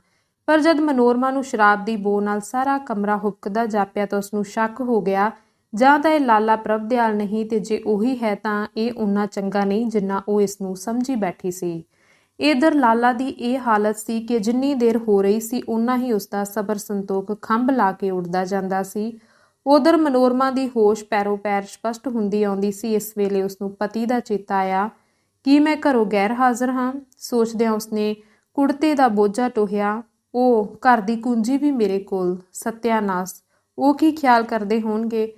ਕਿੱਥੇ ਕਿੱਥੇ ਲੱਭਦੇ ਫਿਰਦੇ ਹੋਣਗੇ? ਕੀ ਕਰ ਬੈਠਣਗੇ? ਉਹਨਾਂ ਲਈ ਤਾਂ ਮੇਰਾ ਇੱਕ ਪਲ ਦਾ ਵਿਛੋੜਾ ਵੀ ਕਿਆਮਤ ਸੀ। ਉਹ ਪਾਗਲਾਂ ਵਾਂਗ ਉੱਠੀ ਤੇ ਲਾਲਾ ਦੇ ਪੈਰਾਂ ਤੇ ਡਿੱਗ ਕੇ ਬੋਲੀ, ਜੇ ਤੁਸੀਂ ਸਾਡੇ ਸੱਚੇ ਮਿਹਰਬਾਨ ਹੋ ਤਾਂ ਰੱਬ ਦੇ ਵਾਸਤੇ ਮੈਨੂੰ ਘਰ ਪਹੁੰਚਾਓ। ਮੈਂ ਸਾਰੀ ਉਮਰ ਤੁਹਾਡਾ ਅਹਿਸਾਨ ਨਹੀਂ ਭੁੱਲਾਂਗੀ। ਤੇ ਉਹ ਭੁੱਬਾ ਮਾਰ ਕੇ ਰੋ ਉੱਠੀ। ਲਾਲਾ ਨੇ ਮਸਤੀ ਵਿੱਚ ਆ ਕੇ ਉਹਨੂੰ ਪੈਰਾਂ ਤੋਂ ਚੁੱਕਿਆ ਤੇ ਦੋਹਾਂ ਹੱਥਾਂ ਦੀ ਕੰਘੀ ਉਸਦੇ ਲੱਕ ਦੁਆਲੇ ਪਾ ਕੇ ਜਿਉਂ ਹੀ ਉਹਨੂੰ ਆਪਣੇ ਨੇੜੇ ਲਿਆਉਣ ਲੱਗਾ ਕਿ ਮਨੋਰਮਾ ਦੀ ਨਜ਼ਰ ਉਸਦੀਆਂ ਵਿਆਕੁਲ ਅੱਖਾਂ ਤੇ ਪਈ। ਉਸਨੇ ਡਰ ਕੇ ਚੀਕ ਮਾਰੀ। ਉਸਦਾ ਚਿਲਾਣਾ ਸੀ ਕਿ ਲਾਲਾ ਦੀਆਂ ਬਾਹਾਂ ਹੋਰ ਕੱਸੀਆਂ ਗਈਆਂ। ਹੁਣ ਮਨੋਰਮਾ ਨੂੰ ਸਮਝ ਆਈ ਕਿ ਉਹ ਕਿਸ ਭਿਆਨਕ ਦਰਿੰਦੇ ਦੇ ਕਾਬੂ ਵਿੱਚ ਹੈ। ਉਹ ਅੰਬੜ ਵਾਹੀ ਪੁਕਾਰ ਉੱਠੀ, ਬਚਾਓ ਬਚਾਓ, ਕੋਈ ਮੈਨੂੰ ਇਸ ਰਾਖਸ਼ ਪਾਸੋਂ। ਹੇ ਪਰਮਾਤਮਾ, ਮੇਰੀ ਰੱਖਿਆ ਕਰੋ। ਪਰ ਲਾਲਾ ਉੱਤੇ ਇਸ ਹਾਲ ਪਹਾਰਿਆਂ ਦਾ ਕੋਈ ਅਸਰ ਨਾ ਹੋਇਆ। ਉਹ ਜਾਣਦਾ ਸੀ ਕਿ ਇਸ ਦੁਹਾਈ ਨੂੰ ਸੁਣਨ ਵਾਲਾ ਇਸ ਬੀਆਬਾਨ ਵਿੱਚ ਕੋਈ ਨਹੀਂ। ਉਸਨੇ ਸਾਰੇ ਜ਼ੋਰ ਵਿੱਚ ਆ ਕੇ ਮਨੋਰਮਾ ਨੂੰ ਆਪਣੇ ਨਾਲ ਜਕੜ ਲਿਆ ਤੇ ਉਸ ਤੋਂ ਬਾਅਦ ਆਪਣਾ ਮੁਸ਼ਕ ਭਰਿਆ ਮੂੰਹ ਉਸਦੇ ਚਿਹਰੇ ਤੱਕ ਲੈ ਗਿਆ। ਮਨੋਰਮਾ ਨੇ ਜਦ ਕੋਈ ਚਾਰਾ ਚੱਲਦਾ ਨਾ ਵੇਖਿਆ ਤਾਂ ਉਸਨੇ ਅੱਗਾ ਵੇਖਿਆ ਨਾ ਪਿੱਛਾ ਤੇ ਲਾਲਾ ਦੇ ਮੋਟੇ ਨੱਕ ਉੱਤੇ ਜਿੰਨੇ ਜ਼ੋਰ ਦੀ ਉਸ ਤੋਂ ਹੋ ਸਕਿਆ ਚੱਕ ਵੱਢ ਦਿੱਤਾ। ਉਸਦੇ ਦੰਦ ਮਾਸ ਤੋਂ ਦੁਸਾਰ ਪਾਰ ਹੋ ਕੇ ਆਪੋ ਵਿੱਚ ਮਿਲ ਗਏ। ਲਾਲਾ ਲਹੂ ਲੁਹਾਨ ਹੋ ਕੇ ਪੀੜ ਨਾਲ ਕੁਰਲਾ ਉੱਠਿਆ। ਉਸਦੀ ਹਾਲਤ ਤੋਂ ਲਾਭ ਉਠਾ ਕੇ ਮਨੋਰਮਾ ਉਸਦੀਆਂ ਬਾਹਾਂ ਤੋਂ ਛੁੱਟ ਕੇ ਨਿਕਲ ਭੱਜੀ। ਲਾਲਾ ਨੇ ਜ਼ਖਮੀ ਚੀਤੇ ਵਾਂਗ ਉਸ ਉੱਤੇ ਦੂਸਰਾ ਹੱਲਾ ਕੀਤਾ। ਦੋਵੇਂ ਗੁੱਥਮ ਗੁੱਥਾ ਹੋ ਗਏ, ਪਰ ਲਾਲਾ ਦਾ ਬਲ ਹਾਰ ਚੁੱਕਾ ਸੀ। ਨੱਕ ਦਾ ਜ਼ਖਮ ਮਾਮੂਲੀ ਨਹੀਂ ਸੀ। ਉਸਦਾ ਗੁੱਸਾ ਉੜਕਦੇ ਬੰਨੇ ਤੀਕ ਪਹੁੰਚ ਗਿਆ। ਇਸ ਘੋਲ ਵਿੱਚ ਲਾਲਟਨ ਡਿੱਗ ਕੇ ਬੁਝ ਗਈ ਤੇ ਕਮਰੇ ਵਿੱਚ ਹਨੇਰਾ ਘੁੱਪ ਹੋ ਗਿਆ। ਮਨੋਰਮਾ ਇੱਕ ਵਾਰੀ ਫੇਰ ਉਸਦੇ ਕਾਬੂ ਚੋਂ ਨਿਕਲ ਗਈ। ਪ੍ਰਭਦਿਆਲ ਵੀ ਛਿੱਕੜਲਾ ਹਮਲਾ ਕਰਨ ਦੇ ਖਿਆਲ ਨਾਲ ਉਸ ਵੱਲ ਲਪਕਿਆ। ਮਨੋਰਮਾ ਵਿੱਚ ਹੁਣ ਮੁਕਾਬਲਾ ਕਰਨ ਦੀ ਹੋਰ ਹਿੰਮਤ ਨਹੀਂ ਸੀ। ਕਰੀਬ ਹੀ ਸੀ ਕਿ ਲਾਲਾ ਉਹਨੂੰ ਇਸ ਛੇਕੜਲੇ ਹੱਲੇ ਵਿੱਚ ਜਕੜ ਲੈਂਦਾ, ਪਰ ਮਨੋਰਮਾ ਨੇ ਸ਼ਾਇਦ ਇੱਜ਼ਤ ਦੇਣ ਨਾਲੋਂ ਜਾਨ ਦੇਣੀ ਚੰਗੀ ਸਮਝੀ। ਉਸਨੇ ਧੱਕਾ ਦੇ ਕੇ ਲਾਲਾ ਨੂੰ ਫਰਸ਼ ਤੇ ਸੁੱਟ ਦਿੱਤਾ ਤੇ ਆਪ ਬਾਰੀ ਵਿੱਚੋਂ ਛਾਲ ਮਾਰ ਦਿੱਤੀ। ਬਿਨਾਂ ਇਹ ਸੋਚਿਆ ਕਿ ਹੇਠਾਂ ਕੀ ਹੈ। ਉਸਦਾ ਵਿਸ਼ਵਾਸ ਸੀ ਕਿ ਪਥਰੀਲੀ ਜ਼ਮੀਨ ਤੇ ਡਿੱਗ ਕੇ ਉਹ ਚੂਰ-ਚੂਰ ਹੋ ਜਾਏਗੀ, ਪਰ ਜ਼ਮੀਨ ਦੀ ਥਾਂ ਉਸਨੂੰ ਨਦੀ ਦੀ ਜਲ ਸੱਤਾ ਨੇ ਆਪਣੇ ਅੰਦਰ ਲੁਕਾ ਲਿਆ। ਇਧਰ ਲਾਲਾ ਹੱਥ ਮਲਦਾ ਰਹਿ ਗਿਆ। ਉਹ ਜਿੱਥੇ ਡਿੱਗਾ ਸੀ ਉੱਥੇ ਹੀ ਮੂੰਹ ਮੂੰਹ ਪਿਆ ਰਿਹਾ। ਇੱਕ ਨੱਕ ਦੀ ਪੀੜ, ਦੂਜਾ ਸ਼ਰਾਬ ਦਾ ਨਸ਼ਾ, ਤੀਜਾ ਸ਼ਿਕਾਰ ਦੇ ਨਿਕਲ ਜਾਣ ਦੀ ਨਿਰਾਸ਼ਤਾ। ਅੰਕ 30ਵਾਂ। ਦੁਪਹਿਰਾਂ ਦੇ ਸੂਰਜ ਨੇ ਆਪਣੀਆਂ ਕੁਝ ਨਿੱਘੀਆਂ ਕਿਰਨਾਂ ਭੇਜ ਕੇ ਹਵਾ ਲਾਤੀ। ਠੰਡੀ ਹਨੇਰੀ ਤੇ ਸਲਾਬੀ ਕੋਠੜੀ ਲਈ ਮਾਨੋ ਮੁਰਦੇ ਨੂੰ ਜੀਵਨ ਦੇਣ ਦਾ ਕੰਮ ਕੀਤਾ। ਕੋਠੜੀ ਦੀ ਇੱਕ ਨੁਕਰੇ ਕੰਬਲ ਵਿੱਚ ਮੁਰਦੇ ਵਾਂਗ ਲਪੇਟਿਆ ਰੂਪ ਲਾਲ ਕੱਲ ਤੋਂ ਆਪਣੇ ਕਰਮਾਂ ਨੂੰ ਝੂਰ ਰਿਹਾ ਸੀ। ਇੱਕ ਮਨੋਰਮਾ ਦੀ ਜੁਦਾਈ, ਦੂਜਾ ਬੇਕਸੂਰ ਗ੍ਰਿਫਤਾਰੀ। ਬੁਖਾਰ ਨਾਲ ਉਹਦੇ ਸਰੀਰ ਵਿੱਚੋਂ ਅਲੰਭੇ ਨਿਕਲ ਰਹੇ ਸਨ ਤੇ ਮਾਨਸਿਕ ਸਦਮੇ ਨੇ ਉਸਦੇ ਹਿਰਦੇ ਨੂੰ ਜਵਾਲਾਮੁਖੀ ਬਣਾ ਰੱਖਿਆ ਸੀ। ਇਸੇ ਹਾਲਤ ਵਿੱਚ ਉਸਨੇ ਕੱਲ ਦੀ ਪੂਰੀ ਰਾਤ ਬਿਤਾਈ ਤੇ ਫਿਰ ਅੱਜ ਦੀ ਅੱਧੀ ਦਿਹਾੜੀ। ਧੁੱਪ ਤੋਂ ਬਾਅਦ ਹੌਲੀ-ਹੌਲੀ ਸੰਧਿਆ ਦਾ ਹਨੇਰਾ ਇਸ ਡਰਾਉਣੀ ਕੋਠੜੀ ਨੂੰ ਹੋਰ ਵੀ ਡਰਾਉਣੀ ਬਣਾਉਣ ਲੱਗਾ। ਰੂਪ ਲਾਲ ਘੜੀ ਮੁੜੀ ਦਿਲ ਵਿੱਚ ਕਹਿੰਦਾ, ਪਰਮਾਤਮਾ, ਮੈਂ ਕੀ ਅਜਿਹੇ ਪਾਪ ਕਰਕੇ ਜੰਮਿਆ ਹਾਂ ਜੋ ਮੁਸੀਬਤਾਂ ਮੇਰਾ ਖਹਿੜਾ ਹੀ ਨਹੀਂ ਛੱਡਦੀਆਂ। ਇਤਨੇ ਕਸ਼ਟ ਝਾਕਣ ਤੋਂ ਬਾਅਦ ਜੇ ਲਾਲਾ ਜੀ ਦੀ ਕਿਰਪਾ ਨਾਲ 4 ਦਿਨ ਢਿੱਡ ਭਰ ਕੇ ਰੋਟੀ ਖਾਣੀ ਨਸੀਬ ਹੋਈ ਸੀ ਤਾਂ ਉੱਤੋਂ ਇਹ ਬਿਪਤਾ। ਮੈਂ ਆਪਣੇ ਆਪ ਉੱਤੇ ਸਭ ਕੁਝ ਜਰ ਲੈਂਦਾ, ਪਰ ਵਿਚਾਰੀ ਮਨੋਰਮਾ, ਖਬਰੇ ਉਸਦਾ ਕੀ ਹਾਲ ਹੋਵੇਗਾ। ਉਹ ਇਹਨਾਂ ਹੀ ਖਿਆਲਾਂ ਵਿੱਚੋਂ ਡੱਕੇ ਡੋਲੇ ਖਾ ਰਿਹਾ ਸੀ ਕਿ ਕੋਠੜੀ ਦਾ ਬੂਹਾ ਖੁੱਲ੍ਹਣ ਦੀ ਆਵਾਜ਼ ਆਈ ਤੇ ਫਿਰ ਲਾਲਾ ਦੀ ਹੋਣੀ ਇੱਕ ਹੈਟ ਵਾਲੇ ਜੈਂਟਲਮੈਨ ਸਣੇ ਕੋਠੜੀ ਵਿੱਚ ਦਾਖਲ ਹੋਏ। ਲਾਲਾ ਦੇ ਨੱਕ ਤੇ ਪੱਟੀ ਬੰਨੀ ਹੋਈ ਸੀ। ਮਾਲੂਮ ਹੁੰਦਾ ਸੀ ਉਹ ਕਾਫੀ ਦਰਦ ਮਹਿਸੂਸ ਕਰ ਰਹੇ ਸਨ। ਰੂਪ ਲਾਲ ਡਿੱਗਦਾ ਡੋਲਦਾ ਉੱਠ ਕੇ ਲਾਲਾ ਦੇ ਪੈਰਾਂ ਤੇ ਢਹਿ ਪਿਆ। ਲਾਲਾ ਜੀ, ਮੈਨੂੰ ਬਚਾਓ, ਮੈਂ ਬਿਨਾਂ ਕਸੂਰ ਗ੍ਰਿਫਤਾਰ ਕੀਤਾ ਗਿਆ ਹਾਂ। ਪਤਾ ਨਹੀਂ ਕਿਸ ਬਦਜ਼ਾਤ ਨੇ ਮੇਰੇ ਅੰਦਰ ਉਹ ਚੀਜ਼ਾਂ ਸੁੱਟ ਕੇ ਮੇਰੇ ਨਾਲ ਦੁਸ਼ਮਣੀ ਕੀਤੀ। ਮੇਰਾ ਤਾਂ ਕਿਸੇ ਨਾਲ ਵੈਰ ਵਿਰੋਧ ਨਹੀਂ ਸੀ। ਲਾਲਾ ਨੇ ਉਸਨੂੰ ਧੀਰਜ ਦਿੰਦਿਆਂ ਕਿਹਾ, ਰੂਪ ਲਾਲ, ਘਾਬਰ ਨਾ, ਹੌਸਲਾ ਕਰ, ਮੈਂ ਸਭ ਕੁਝ ਸੁਣ ਚੁੱਕਾ ਹਾਂ। ਇਸੇ ਲਈ ਉਚੇਚਾ ਇਹਨਾਂ ਬੈਰਿਸਟਰ ਸਾਹਿਬ ਨੂੰ ਨਾਲ ਲਿਆਇਆ ਹਾਂ। ਪੁਲਿਸ ਤੇਰੇ ਉੱਤੇ ਕੋਈ ਖਤਰਨਾਕ ਮੁਕੱਦਮਾ ਬਣਾਉਣ ਦੀ ਤਿਆਰੀ ਕਰ ਰਹੀ ਹੈ। ਮੈਨੂੰ ਡਰ ਹੈ ਕਿ ਲਾਹੌਰ ਸਾਜ਼ਿਸ਼ ਕੇਸ ਨਾਲ ਤੈਨੂੰ ਲਪੇਟ ਲਿਆ ਜਾਵੇ।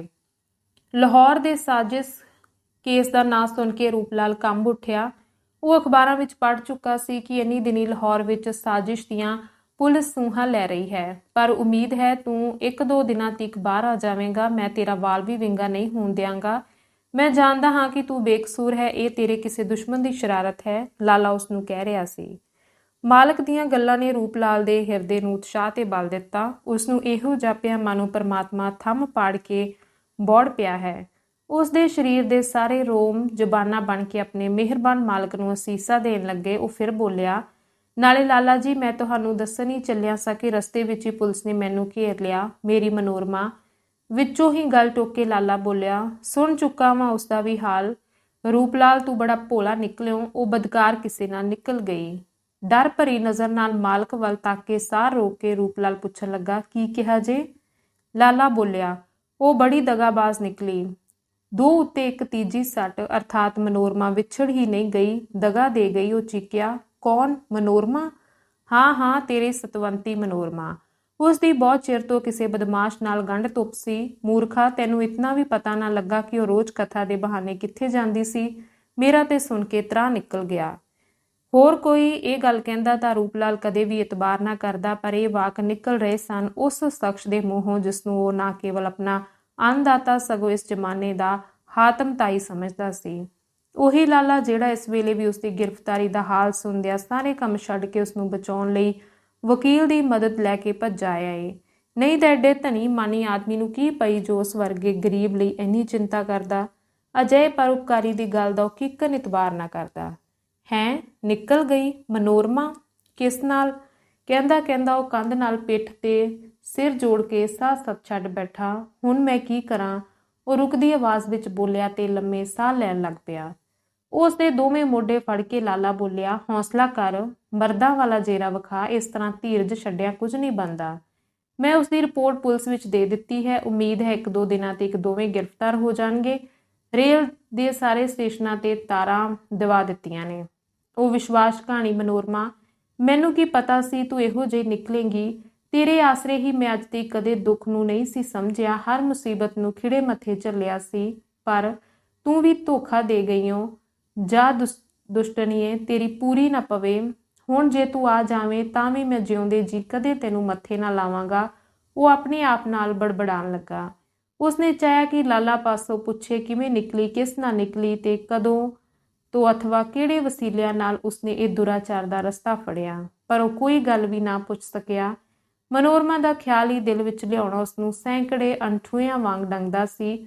ਉਹੀ ਮਨੋਰਮਾ ਜਿਸ ਦੇ ਵਿਛੋੜੇ ਵਿੱਚ ਹੁਣ ਤੋਂ ਕੁਝ ਮਿੰਟ ਪਹਿਲਾਂ ਉਹ ਮੱਛੀ ਵਾਂਗ ਤੜਫ ਰਿਹਾ ਸੀ।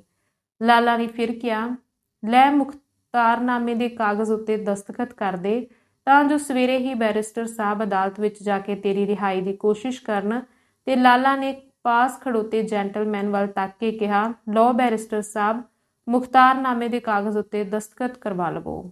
ਜਦੋਂ ਉਸ ਜੈਂਟਲਮੈਨ ਨੇ ਜੇਬ ਵਿੱਚੋਂ ਇੱਕ ਛਪਿਆ ਹੋਇਆ ਫਾਰਮ ਕੱਢਿਆ ਤੇ ਦਸਤਖਤ ਕਰਾਉਣ ਵਾਲੀ ਥਾਂ ਐਸੀ ਚਲਾਕੀ ਨਾਲ ਉਸਨੇ ਰੂਪਲਾਲ ਦੇ ਅੱਗੇ ਰੱਖੀ ਕਿ ਉਹ ਬਾਕੀ ਮਜ਼ਮੂਨ ਨੂੰ ਪੜ੍ਹ ਹੀ ਨਾ ਸਕੇ।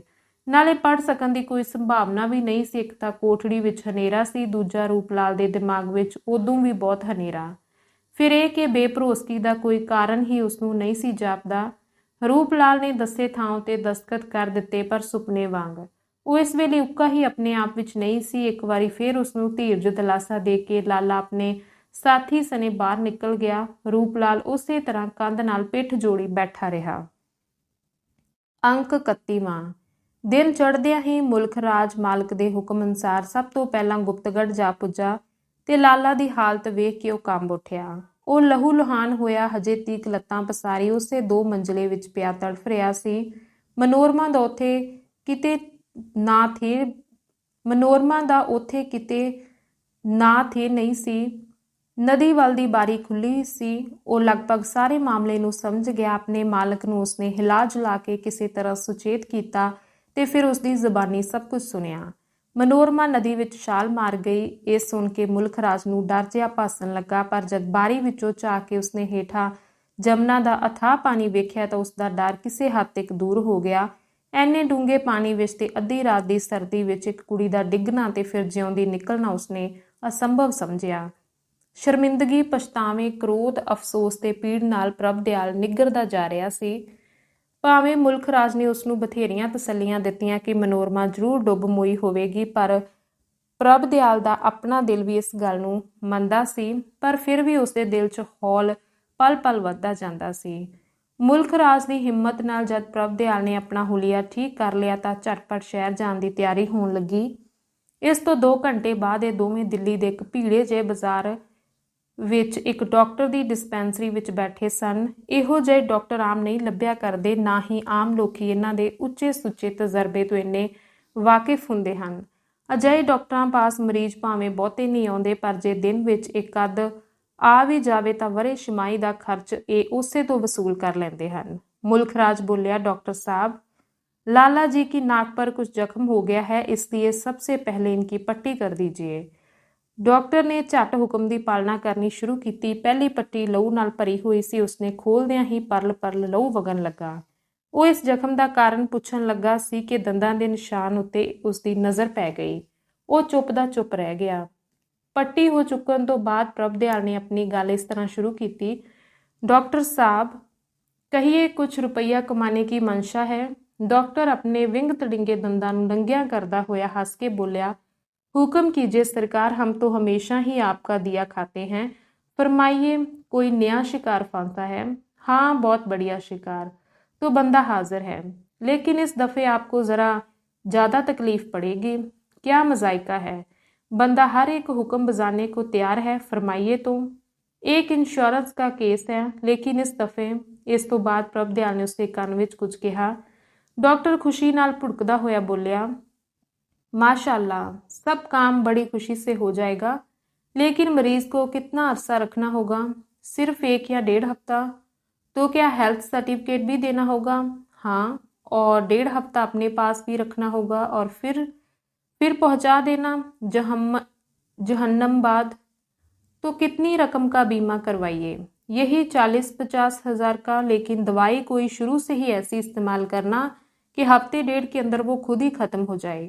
लेकिन सेठ साहब, इतनी देर करने से क्या फ़ायदा? एक ही खुराक से क्यों ना?